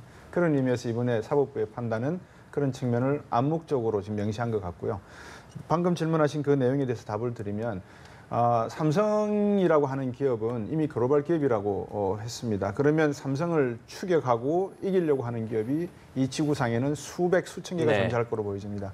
그럼 만약에 이런 어떤 지휘부가 존재하지 않다면 과연 삼성의 어떤 근간은 흔들리지 않겠는가? 아마 지휘부가 없어서 근간이 흔들린다기보다도 어떻게 산업이 재편되고 있는지에 대한 더듬이, 촉수가 없다는 부분에서 아마 상당히 문제가 있을 수가 있습니다. 예를 들면 중국 쪽에서 디스플레이는 LCD 디스플레이는 2년 안에 삼성을 따라잡겠다. 한국을 따라잡겠다. 삼성 반도체가 지금 시안 공장에 무려 17조 가량의 투자를 하고 있지만 반도체 기술도 메모리 칩 같은 경우에는 랜드 칩 같은 경우에는 2년 안에 따라잡을 수 있다. 이런 모든 것들이 가능해지고 만약에 중국이 생각하는 드론을 중심으로 한 4차 산업혁명의 리더십을 발휘하게 된다면 삼성의 앞으로의 미래는 상당히 어두울 수밖에 없겠죠. 이제 그런 측면에서 놓고 봤을 때 이재용 부회장이 되었건 아니면 최지성 부회장이 되었건 삼성의 미래를 결정할 수 있는 그런 부분에 있어서의 결정 지휘부가 부족하다는 것은 위험 요소인 것 같습니다. 유죄 판결을 받은 이재용 삼성전자 부회장 호송차에 타기 위해서 호송차에 오르는 모습 지금 현장 화면으로 함께 보고 계십니다. 5가지 혐의 모두가 유죄가 판정이 되면서 징역 12년 구형에서 징역 5년의 실형이 선고가 됐습니다. 이제 이 호송차를 타고 다시 서울구치소로 돌아가게 됩니다. 네, 상당히 1심 재판부의 선고에 충격을 받은 듯이 상당히 굳은 표정이었는데요. 이 표정이 지금 화면으로 보시고 있습니다만 상당히 이재용 부회장 굳은 표정을 확인할 수 있습니다. 이 삼성 측에서는 무죄까지도 기대했던 만큼 이재용 부회장이 받는 충격도 상당히 클 것으로 보입니다. 결심 공판에서 눈물을 흘리면서 이제 그 노트에서 써서 이제 뭐 그런 감정에 호소하는 장면도 좀 눈길을 끌었었는데 그 이후에 이제 이 재판에 좀 더 긍정적으로 작용하지 않을까라는 생각을 했지만 모두 유죄가 되면서 징역 5년이 선고됐습니다. 이 부분에 대한 참담함이 얼굴로 고스란히 드러나는 것 같은데요. 이재용 회장이 평상시에 보면은 웃지는 않는데 웃는 모습이었는데, 근데 지금 모습을 보면은 정말 얼굴에 그 참담한 모습이 쓰여 있는 것 같습니다. 개인적으로 1심에서 5년 실형이 선고됐다는 것은 개인적으로 상당히 참담한 심정 아니겠습니까? 앞으로 이것을 어떻게 헤쳐나갈까? 뭐 이런 이제 생각이 만감이 교차할 텐데, 2심에서 그 변호인들이 뭐 대폭 교체를 하든 그냥 가든 여러 가지 변화가 있을 텐데 결국은 어차피 우리는 사법체계는 3심 제도니까 결국은 삼성에서는 대법원까지 저는 가리라고 봅니다. 그렇기 때문에 앞으로 재판 기간도 1년 정도 더 가지 않겠습니까? 그래서 그동안도 여러 가지 우리 국내적으로는 선거도 있고 한데 결국은 이런 것이 국가적인 문제지만 결국은 우리 어떤 일상적인 생활과 일상적인 정치 일정 이런 데 영향을 끼치지 않았으면 좋겠다. 그러나 이것이 결국은 이제 박근혜 전 대통령 탄핵이 정치적인 사건이기 때문에 정치적인 사건이 있다면 반드시 국민들도 여기에 지지와 반대자가 분명히 있는 것이 우리 한국 정치의 현실이고 이런 갈등이 증폭이 되는 그런 과정이 저는 안타깝다는 겁니다. 그렇기 때문에 성숙한 시민의식이 발동을 해서 이런 것들이 시스템적으로 가야 되는데 그런 것들이 현실적으로 어려운 것이 안타깝다. 그렇게 만약에 이게 3심으로 간다면 지금 사법개혁 중에 대법원 개혁이 분명히 지금 어떤 조정이 있는데 이게 과연 삼성 측에 반드시 유리하게 가겠는가라는 측면이 하나 정치적으로 해석했습니다. 그다음 두 번째 방금 조금 전에 화면에 지나갔는데 이 특검 쪽에서는 담담하게 이번 결과를 받아들이겠다 했습니다. 절대 항소하겠다 이런 얘기 없었거든요. 이제 이게 무슨 의미인지 저는 조금 약간 퀘스천 마크가 생기는 그런 상황인 것 같습니다. 근데 또 담담하게 받아들이겠다는 말 후에 또 덧붙인 게 중형을 선고받도록 하기 위해서 또 최선을 다하겠다라는 게 있었거든요. 예. 아직까지 뭐 항소를 하겠다는 그런 언급은 안 했지만 항소를 할 가능성이 좀 더 크지 않을까 그렇게 생각합니다. 변호사님 역시 추가적으로 앞서서도 잠시 언급해 주셨습니다만 가장 관심인 부분이기 때문에 지금 여러분들께서 말씀해 주신 대로 2심 그리고 대법원까지 갈 수밖에 없는데 그렇다면 1심에서 이 선고된 징역 5년이 2심과 대법원까지 거치면서 조정될 가능성이 있을 것이냐 이 부분이 역시 큰 관심일 것 같거든요. 당연히 있죠. 당연히 일단 가능성만을 보자면은 2심에서 전부 다 무죄 판결이 선고될 가능성이 왜 없겠습니까? 당연히 있는 것이죠. 1심 재판을 했습니다만 2심 항소에서 항소심 재판은 다시 또 재판을 하는 것입니다. 그렇기 때문에 얼마든지 원심 판결과 다른 결론이 나올 수가 있는 것이고요. 또 설령 유죄, 2심 역시 유죄라고 본다면은 형량이 더 내려갈 가능성이 있지 않겠느냐라는 짐작도 할 수 있겠습니다. 왜냐하면은 이게 징역 3년 이하를 선고할 때는 이제 집행을 유예할 수 있기 때문인데요. 그런데 그것도 쉽진 않아 보입니다. 왜냐하면 이게 가장 법정형이 높은 그런 국외재산 도피죄 같은 경우에 무기징역 또는 10년 이상의 징역입니다. 그런데 이걸 장량 감경한다고 했다면 한 절반 정도인데요. 그럼 뭐 징역 5년이 됩니다. 벌써 징역 5년이죠. 예. 여기에 또 다른 범죄가 또 유죄입니다. 그렇다면 또 가중되는 요소가 있는 것이죠. 그렇다면 제가 순서를 좀 뒤바꿔 말씀드렸습니다만 예. 가중과 감경을 법적인 그런 절차에 따라서 쭉 진행했을 때 아무리 봐도 5개의 범죄가 다 유죄라고 한다면은 징역 5년 이하로 내려가기는 쉽진 않아 보여요. 그렇다면 이재용 부회장 변호인들이 정말 열심히 노력을 해서 일부 무죄를 더 받아내지 않고서는 형량이 내려가는 것은 쉽지는 않아 보인다 이렇게 생각이 듭니다. 예, 알겠습니다. 이 정치권에서도 굉장히 엇갈린 반응이 나올 것 같습니다. 지금 자유한국당의 홍준표 대표는 친박을 청산하겠다라는 이야기를 계속 내세우고 있기 때문에 박근혜 전 대통령 재판과 관련된 이번 재판에서 유죄가 선고됐기 때문에 이 부분에 좀 더 힘이 실리지 않을까라는 생각도 듭니다. 물론 이제 그런 측면은 자연스럽게 하는데 실제적으로 보면 이제 박근혜 대통령 측에 대해서 일단 말하자면 끊어내는 것은 다른 정당과의 통합을 위한 부족이다 그렇게 보여지거든요. 예. 이제 그런 과정에서 오히려 그야말로 본인이 이 재판과 물론 그것을 그냥 한 건 아니었겠습니다만은 이 재판의 결과 자체가 실질적으로 박근혜 대통령의 재판이 그렇게 간단하지 않게 됨으로써 홍준표 대표가 당내에서 입지를 가질 수 있는 가능성이 많습니다. 하지만 그렇다 하더라도 전체적으로 정계 개편에서 주도권을 갖느냐 하는 건 또 다른 문제인 것 같습니다. 네. 지금 이재용 부회장이 탄 호송차가 서울구치소로 이동하고 있습니다. 서울중앙지법을 빠져나가서 이 호송차는 서울구치소로 향할 것으로 보입니다. 네, 박사님 삼성그룹 얘기를 계속 해보자면요. 이 이재용 부회장이 구속된 이후에 삼성그룹에서는 미래전략실을 해체하지 않았습니까? 이 통상 이건희 회장이 어떤 그 투병 생활을 한 이후에 이 미래전략실이 상당한 역할을 해왔는데 이 지금 이재용 부회장이 이 구속이 되면서 결국에는 어쨌든 총수가 사라진 상황 아니겠습니까? 그런데다가 미래전략실까지 해체된 상황이란 말이죠. 역시 이런 상황 속에 삼성이 어떤 식으로 이 앞으로 그룹을 이끌어 나가겠느냐 이런 부분도 좀 관심일 것 같은데요. 삼성 계열사 수가 제가 정확하게 기억하는 게 맞는지 모르겠습니다만 57개사가 넘는 걸로 제가 알고 있습니다. 아마 이게 57개 계열사가 아니면 51개 계열사가 각자 어떤 경영 체제를 독자적으로 갖고 있다라고 생각을 하고요. 앞에서 미전실이 해체됐다고 하셨는데 거기에 있던 인력들이 아마 각 계열사별로 분배되어서 나갔다면 결국 공감대가 형성되어 있는 부분이 충분히 있을 수가 있다. 그래서 각 계열사의 어떤 운영 부분은 단기적으로는 큰 문제가 없을 수가 있다. 다만 중장기적으로 삼성의 미래는 다시 말하면 한국 경제의 미래는 이렇게 대기업 체제로 갈 것이냐 아니면 독일, 일본식 중소기업, 부품 소재, 신소재 산업 중심으로 갈 것이냐 아니면 금융 자본주의의 영향이 하도 강해지기 때문에 금융 서비스 자본주의 사회로 갈 것이냐 이런 모든 판을 이제는 정부와 기업인과 국민들께서 한번 논해야 될 그런 시점이다 그렇게 보여지고요. 너무 담론적으로 말씀드려 죄송합니다. 그렇지만 삼성 계열사만큼은 네. 제가 볼 땐 단기적으로는 큰 노동은 없을 것이다. 다만 중장기적인 미래 투자 부분에 있어서는 앞에서 말씀하신 대로 의사결정이 네. 오너 중심으로 되어 있기 때문에 이 부분에 있어서는 약간 비효율적이고 불합리적인 내용이 있을 수 있다 이렇게 말씀드립니다. 뭐 1심 선고 결과를 받아들일 수 없다. 또 특히나 재산 국외 도피를 인정한 데에 대해서 할 말이 없다. 이런 이야기를 했는데 참 망연자실한 모습인 것 같습니다.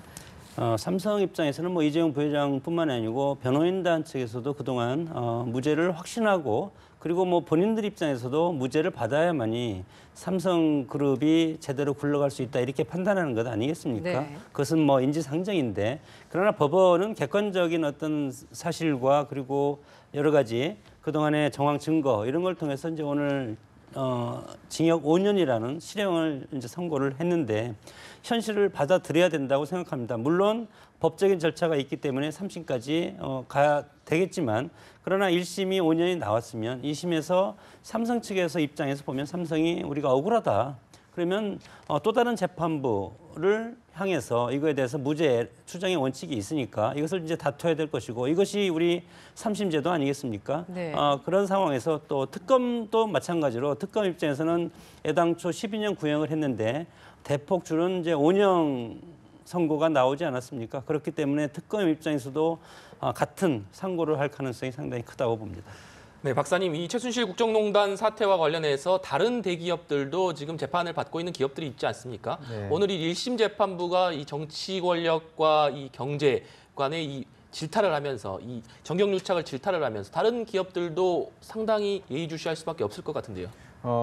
정무적으로 먼저 제가 생각하는 해석을 하면요. 아마 이재용 부회장을 박근혜 전 대통령의 재판이 끝나기 전까지 뭐 집행유예로 풀건, 뭐 특사로 풀건 아마 이렇게 지금 구치소에서 내보내기에는 힘든 것이 아닌가라고 하는 제 정무적인 해석입니다. 네. 이 재판이 끝나야 될 것이다. 그다음에 두 번째 방금 말씀하신 내용에 답을 좀 드리면 매번 정부가 들어설 때마다 정년 연장을 55세에서 60세로 했고 또 일자리 창출을 위해서 고졸자들을 고용을 했으면 좋겠다고 했고 비정규직인 포션을 늘렸으면 좋겠다고 했고 다 정부 정치 쪽에서는 좋겠다, 협조했으면 좋겠다라고 이야기를 했습니다. 심지어는 시안에 17조 정도의 삼성전자 반도체가 투자를 했을 때 삼성이 국내에다가 투자를 했으면 좋겠다라고 하는 묵시적인 희망사항도 이야기했죠. 당연히 삼성은 평택에다가 20조가 넘는 규모의 투자를 했습니다. 이제 문제는 많은 기업들도 이런 삼성의 어떤 삼성이 아마 우리나라 기업에서 제일 먼저 움직이면 나머지 기업들도 다 같이 따라 움직이는 그런 형태가 아닌가 저는 그렇게 생각하는데요. 이제 그런 측면에서 놓고 보면 다른 대기업들도 삼성이 어떤 방향으로 움직이냐에 따라서 아마 같은 목소리를 냈을 겁니다. 비록 정경련 회장은 LG 회장께서 하셨지만, GS 회장께서 하셨지만 전반적인 삼성의 사실 현 한국 경제에 있어서 리더는 삼성이었다면 이 삼성이 하는 모든 내용이 정치적인 어떤 판단에 의해서 도와주고 협조하고 하는 방향으로 갔을 것이다. 이제 그런 부분에 있어서 삼성이 지금 느끼는 망연자실했다라고 하는 표현은 정부의 정책에 적극적으로 협조하려고 했던 노력된 부분들이 개인적인 사익을 추구하려고 한 부분이 아님이 있음에도 불구하고 예를 들면 스포츠계에 지원을 한다든지 아마 이런 식으로 해석을 그러니까 관점의 차이겠죠. 그런 관점의 차이를 놓고 봤을 때 삼성 임직원분들은 망연자실할 수 있는 부분이 있는 것 같고요. 예. 국민적 판단에서는 앞에서 제가 계속 반복해서 말씀을 드립니다만 이 자꾸 어떤 양당 간의 어떤 일도 양단하는 옳고 그르다는 판단을 가지고 이 문제를 보실 게 아니라 미래적인 관점에서 이 문제를 보신다 그러면 좀 더 이번 삼성 문제는 한국 경제 전반에 대한 구조 전환의 문제다 이렇게 보시면 좋을 것 같습니다. 네. 관점의 차이라고 이야기를 해주셨는데 이게 개인의 이익을 위한 것이 아니었기 때문에 사실 12년 구형보다 훨씬 좀 많이 떨어졌다라고 그렇죠. 지금 그걸 반영이 됐다라고 이야기를 법원이 하고 있거든요. 네.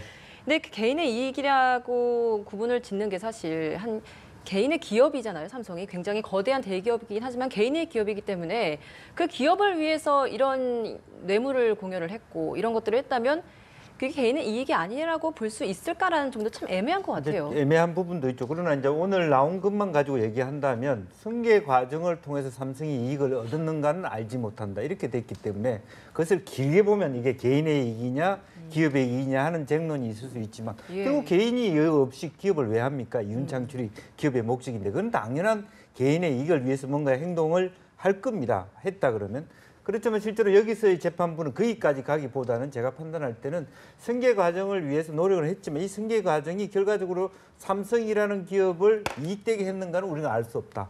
이제 그런 정도로 일단 선을 그어 놓은 것 같고요. 예. 이제 그런 측면이 하나 있는 것 같습니다. 그리고 또 하나는 지금 삼성에서 망연자실하는 이유는 물론 전체를 5개 다 무죄라고 하고 있습니다만 실질적으로 뭐 국외 재산 도피가 가장 무겁기도 하지만 실제로 만에 하나 그런 일을 했다 하더라도 우리가 돈을 말하자면 도피시키려고 그 이런 일은 한 건 아니지 않느냐. 또 하필 또 형이 제일 무거우니까 그런 부분에 대한 억울함이 있을 것 같고 또 제가 보기에는 글로벌 기업 총수로서의 말하자면 도덕적인 흠결, 즉 위정죄라든지 말하자면 은닉이라든지 횡령이라고 하는 것은 상당히 삼성이 갖고 있는 어떤 글로벌 기업으로서 인지와 반하는 어떤 CEO의 이미지거든요. 이제 그것이 굉장히 가슴 아픈 부분이 될 것 같습니다. 네. 개인적인 제가 말씀 한 가지만 더 네. 덧붙이겠습니다. 개인적인 기업이다라고 하셨는데 일단 기업 소유 지분 형태로 놓고 보면 개인이 어느 정도 몇 %를 갖고 있는지는 모르겠습니다. 예. 주식상으로. 그 부분에 있어서는 좀 차이가 있겠네요. 그렇죠. 네, 알겠습니다. 이제 그런 의미에서 놓고 봤을 때 이제 또 한 가지가 아까 여기 우리 김영주 의원께서 계시니까 우리 정치계에서 상당히 노력할 게 많습니다. 왜냐하면 왜 자꾸 개인적인 사익을 추구하려 드느냐. 선대부터 쌓아온 이 공든탑인데 잘못하면 적대적 인수합병이라든지 많은 외국계의 어떤 자본에 의해서 침해될 부분이 많단 말입니다. 예. 그럼 이거를 어떻게 디펜스에 낼 것인가에 대한 문제. 이거는 왜냐하면 개인의 자산이기보다도 국가적 자산이라고 예. 해결될 수 있는 부분이 있거든요. 이제 그런 측면에서 놓고 보면 재판 과정에서 개인의 이익을 취한 것은 아니다라고 할 수 있는 것 같습니다. 그래서 네. 이 정치적인 측면에서는 앞으로 적대적 인수합병이라든지 우리 기업을 지켜나갈 수 있는 시장 친화적인 법 제도를 만들어 놓는 것도 상당히 중요합니다. 이거는 왜냐하면 환율 부분에 있어서도 우리가 침범당할 가능성이 많거든요. 그래서 외환 투기 자본들이 들어왔다가 우리 주식시장에서 뻥튀기를 하고 난 다음에 팔고 나가버리면 우리는 모든 걸 다 먹튀 당하지 않습니까? 이런 것들도 외환 자본법에서 고민을 하셔야 될 부분이 있기 때문에 이거는 한 단면만 보실 문제는 결코 아니다. 그래서 우리 경제 문제를 보실 때 이런 점들을 좀 참고하시면 좋을 것 같습니다. 삼성에서 지금 재산 국외 도피 이 부분에 대해서 망연자실하고 그리고 항소심에서 다퉈볼 만하다. 항소심에서 목표가 저는 생겼다고 봅니다. 이 부분이 형량 가운데 가장 무거운 부분이 재산 국외 도피인데 특히 이 부분에 대해서 삼성이 2심에서 뒤집을 수 있다는 그런 이제 느낌으로 지금 이제 언론 발표를 하는 것 같은데 애초에 이것이 회사 돈으로 뇌물을 건네면서 이제 횡령 혐의에서 여기에서 독일로 간 정유라 씨의 말 그때 비타나 5였죠? 비타나 5로 바꾸면서 세탁하면서 이 돈이 국외로 삼성 돈이 국외로 넘어가면 재산 도피 이런 걸로 봤기 때문에 이거에 대해서 지금 삼성에서 이 부분을 지금 집어서 얘기하는 것은 2심의 어떤 핵심적인 쟁점을 이 부분으로 삼을 가능성이 크다 그렇게 저는 전망을 합니다. 네, 정치권의 반응도 지금 나오고 있습니다. 더불어민주당과 국민의당 그리고 바른정당은 1심 판결을 존중한다 이런 입장을 내놨는데 특히 민주당 같은 경우에는 이재용 부회장이 판결을 존중하고 국민께 사과해라 이런 입장을 또 밝혔거든요. 네. 사실은 이제 뭐 이 판단 재판부의 판정을 그대로 수긍한다면 우리가 수용한다면 위정한 것이 되고 또 어쨌든 개인의 사익이든 기업을 위한 것이든 간에 어쨌든 부정한 청탁을 암묵적으로 했다. 이제 그럼으로써 말하자면 시장 질서를 교란시켰다라고 볼 수도 있는 것이거든요. 이제 그런 부분에 대해서 사과를 하고요. 또 하나는 이제 글로벌 스탠다드 얘기도 했습니다만은 외국계의 어떤 주주의 공격에 대해서 우리 걸 지켜야 되는 건 있습니다만은 그동안에 재벌 지배 체제를 위해서 소액 주주의 이해관계에서도 투명하게 하지 못했다. 과거의 어떤 미래 전략실이 여러 가지 정말 필요한 어떤 변화에 적응하지 못했다는 부분이 총체적으로 기업으로서의 기업 윤리라든지 또 기업의 사회적 책임이라는 것이 있기 때문에 그런 부분에 대한 강조를 하고 있는 것이다. 그렇게 보여지는 것 같습니다. 네. 정 교수님께서는 어떻게 정치권 반응, 특히 민주당의 반응 어떻게 보고 계십니까? 민주당의 반응은 뭐 당연하게 특히 박근혜 전 대통령 탄핵을 주도한 정당 아니겠습니까? 그래서 대선도 다시 치러지고 그렇기 때문에 사실은 이재용 부회장의 이 뇌물죄가 인정이 돼야만이 박근혜 전 대통령 탄핵의 정당성도 인정이 되는 것 아니겠습니까? 사실은 이것이 우리가 사법부에 지금 이렇게 판단을 하고 판결을 내리고 선고를 하지만 이 이면에는 상당히 큰 위험적인 요소가 상당히 많습니다. 정치적인 것으로 확대될 수 있는 가능성이 상당히 큰 문제가 이 부분인데 결국은 이 판결이 그대로 박근혜 전 대통령 재판 뇌물죄라든가 이런 대로 지금 그대로 이제 이어가서 그 판결 결과가 나오기 때문에 박근혜 전 대통령의 나중에 판결 결과가 어떻게 나오냐에 따라서 또 국민적인 갈등이 있을 수도 있는 것 아니겠습니까? 그렇기 때문에 특히 민주당 집권 여당 입장에서는 사법부의 판단이 아주 잘 됐다 이렇게 얘기하는 것이고 야당은 모르겠습니다. 야당의 반응은 앞으로 어떻게 나올지는 모르겠지만 그럼에도 불구하고 일단 정치권에서는 우리의 어떤 입법, 사법, 행정의 삼법 분리 체계에서 사법부의 판단은 존중해야 되는 것이 맞다. 저는 그렇게 봅니다. 네, 알겠습니다. 이재용 삼성전자 부회장 1심 선고 공판 징역 5년이 선고되면서 유죄가 인정됐습니다. 네, 오늘 세 분 말씀 여기까지 듣겠습니다. 정말 긴 시간 동안 고맙습니다. 감사합니다. 고맙습니다.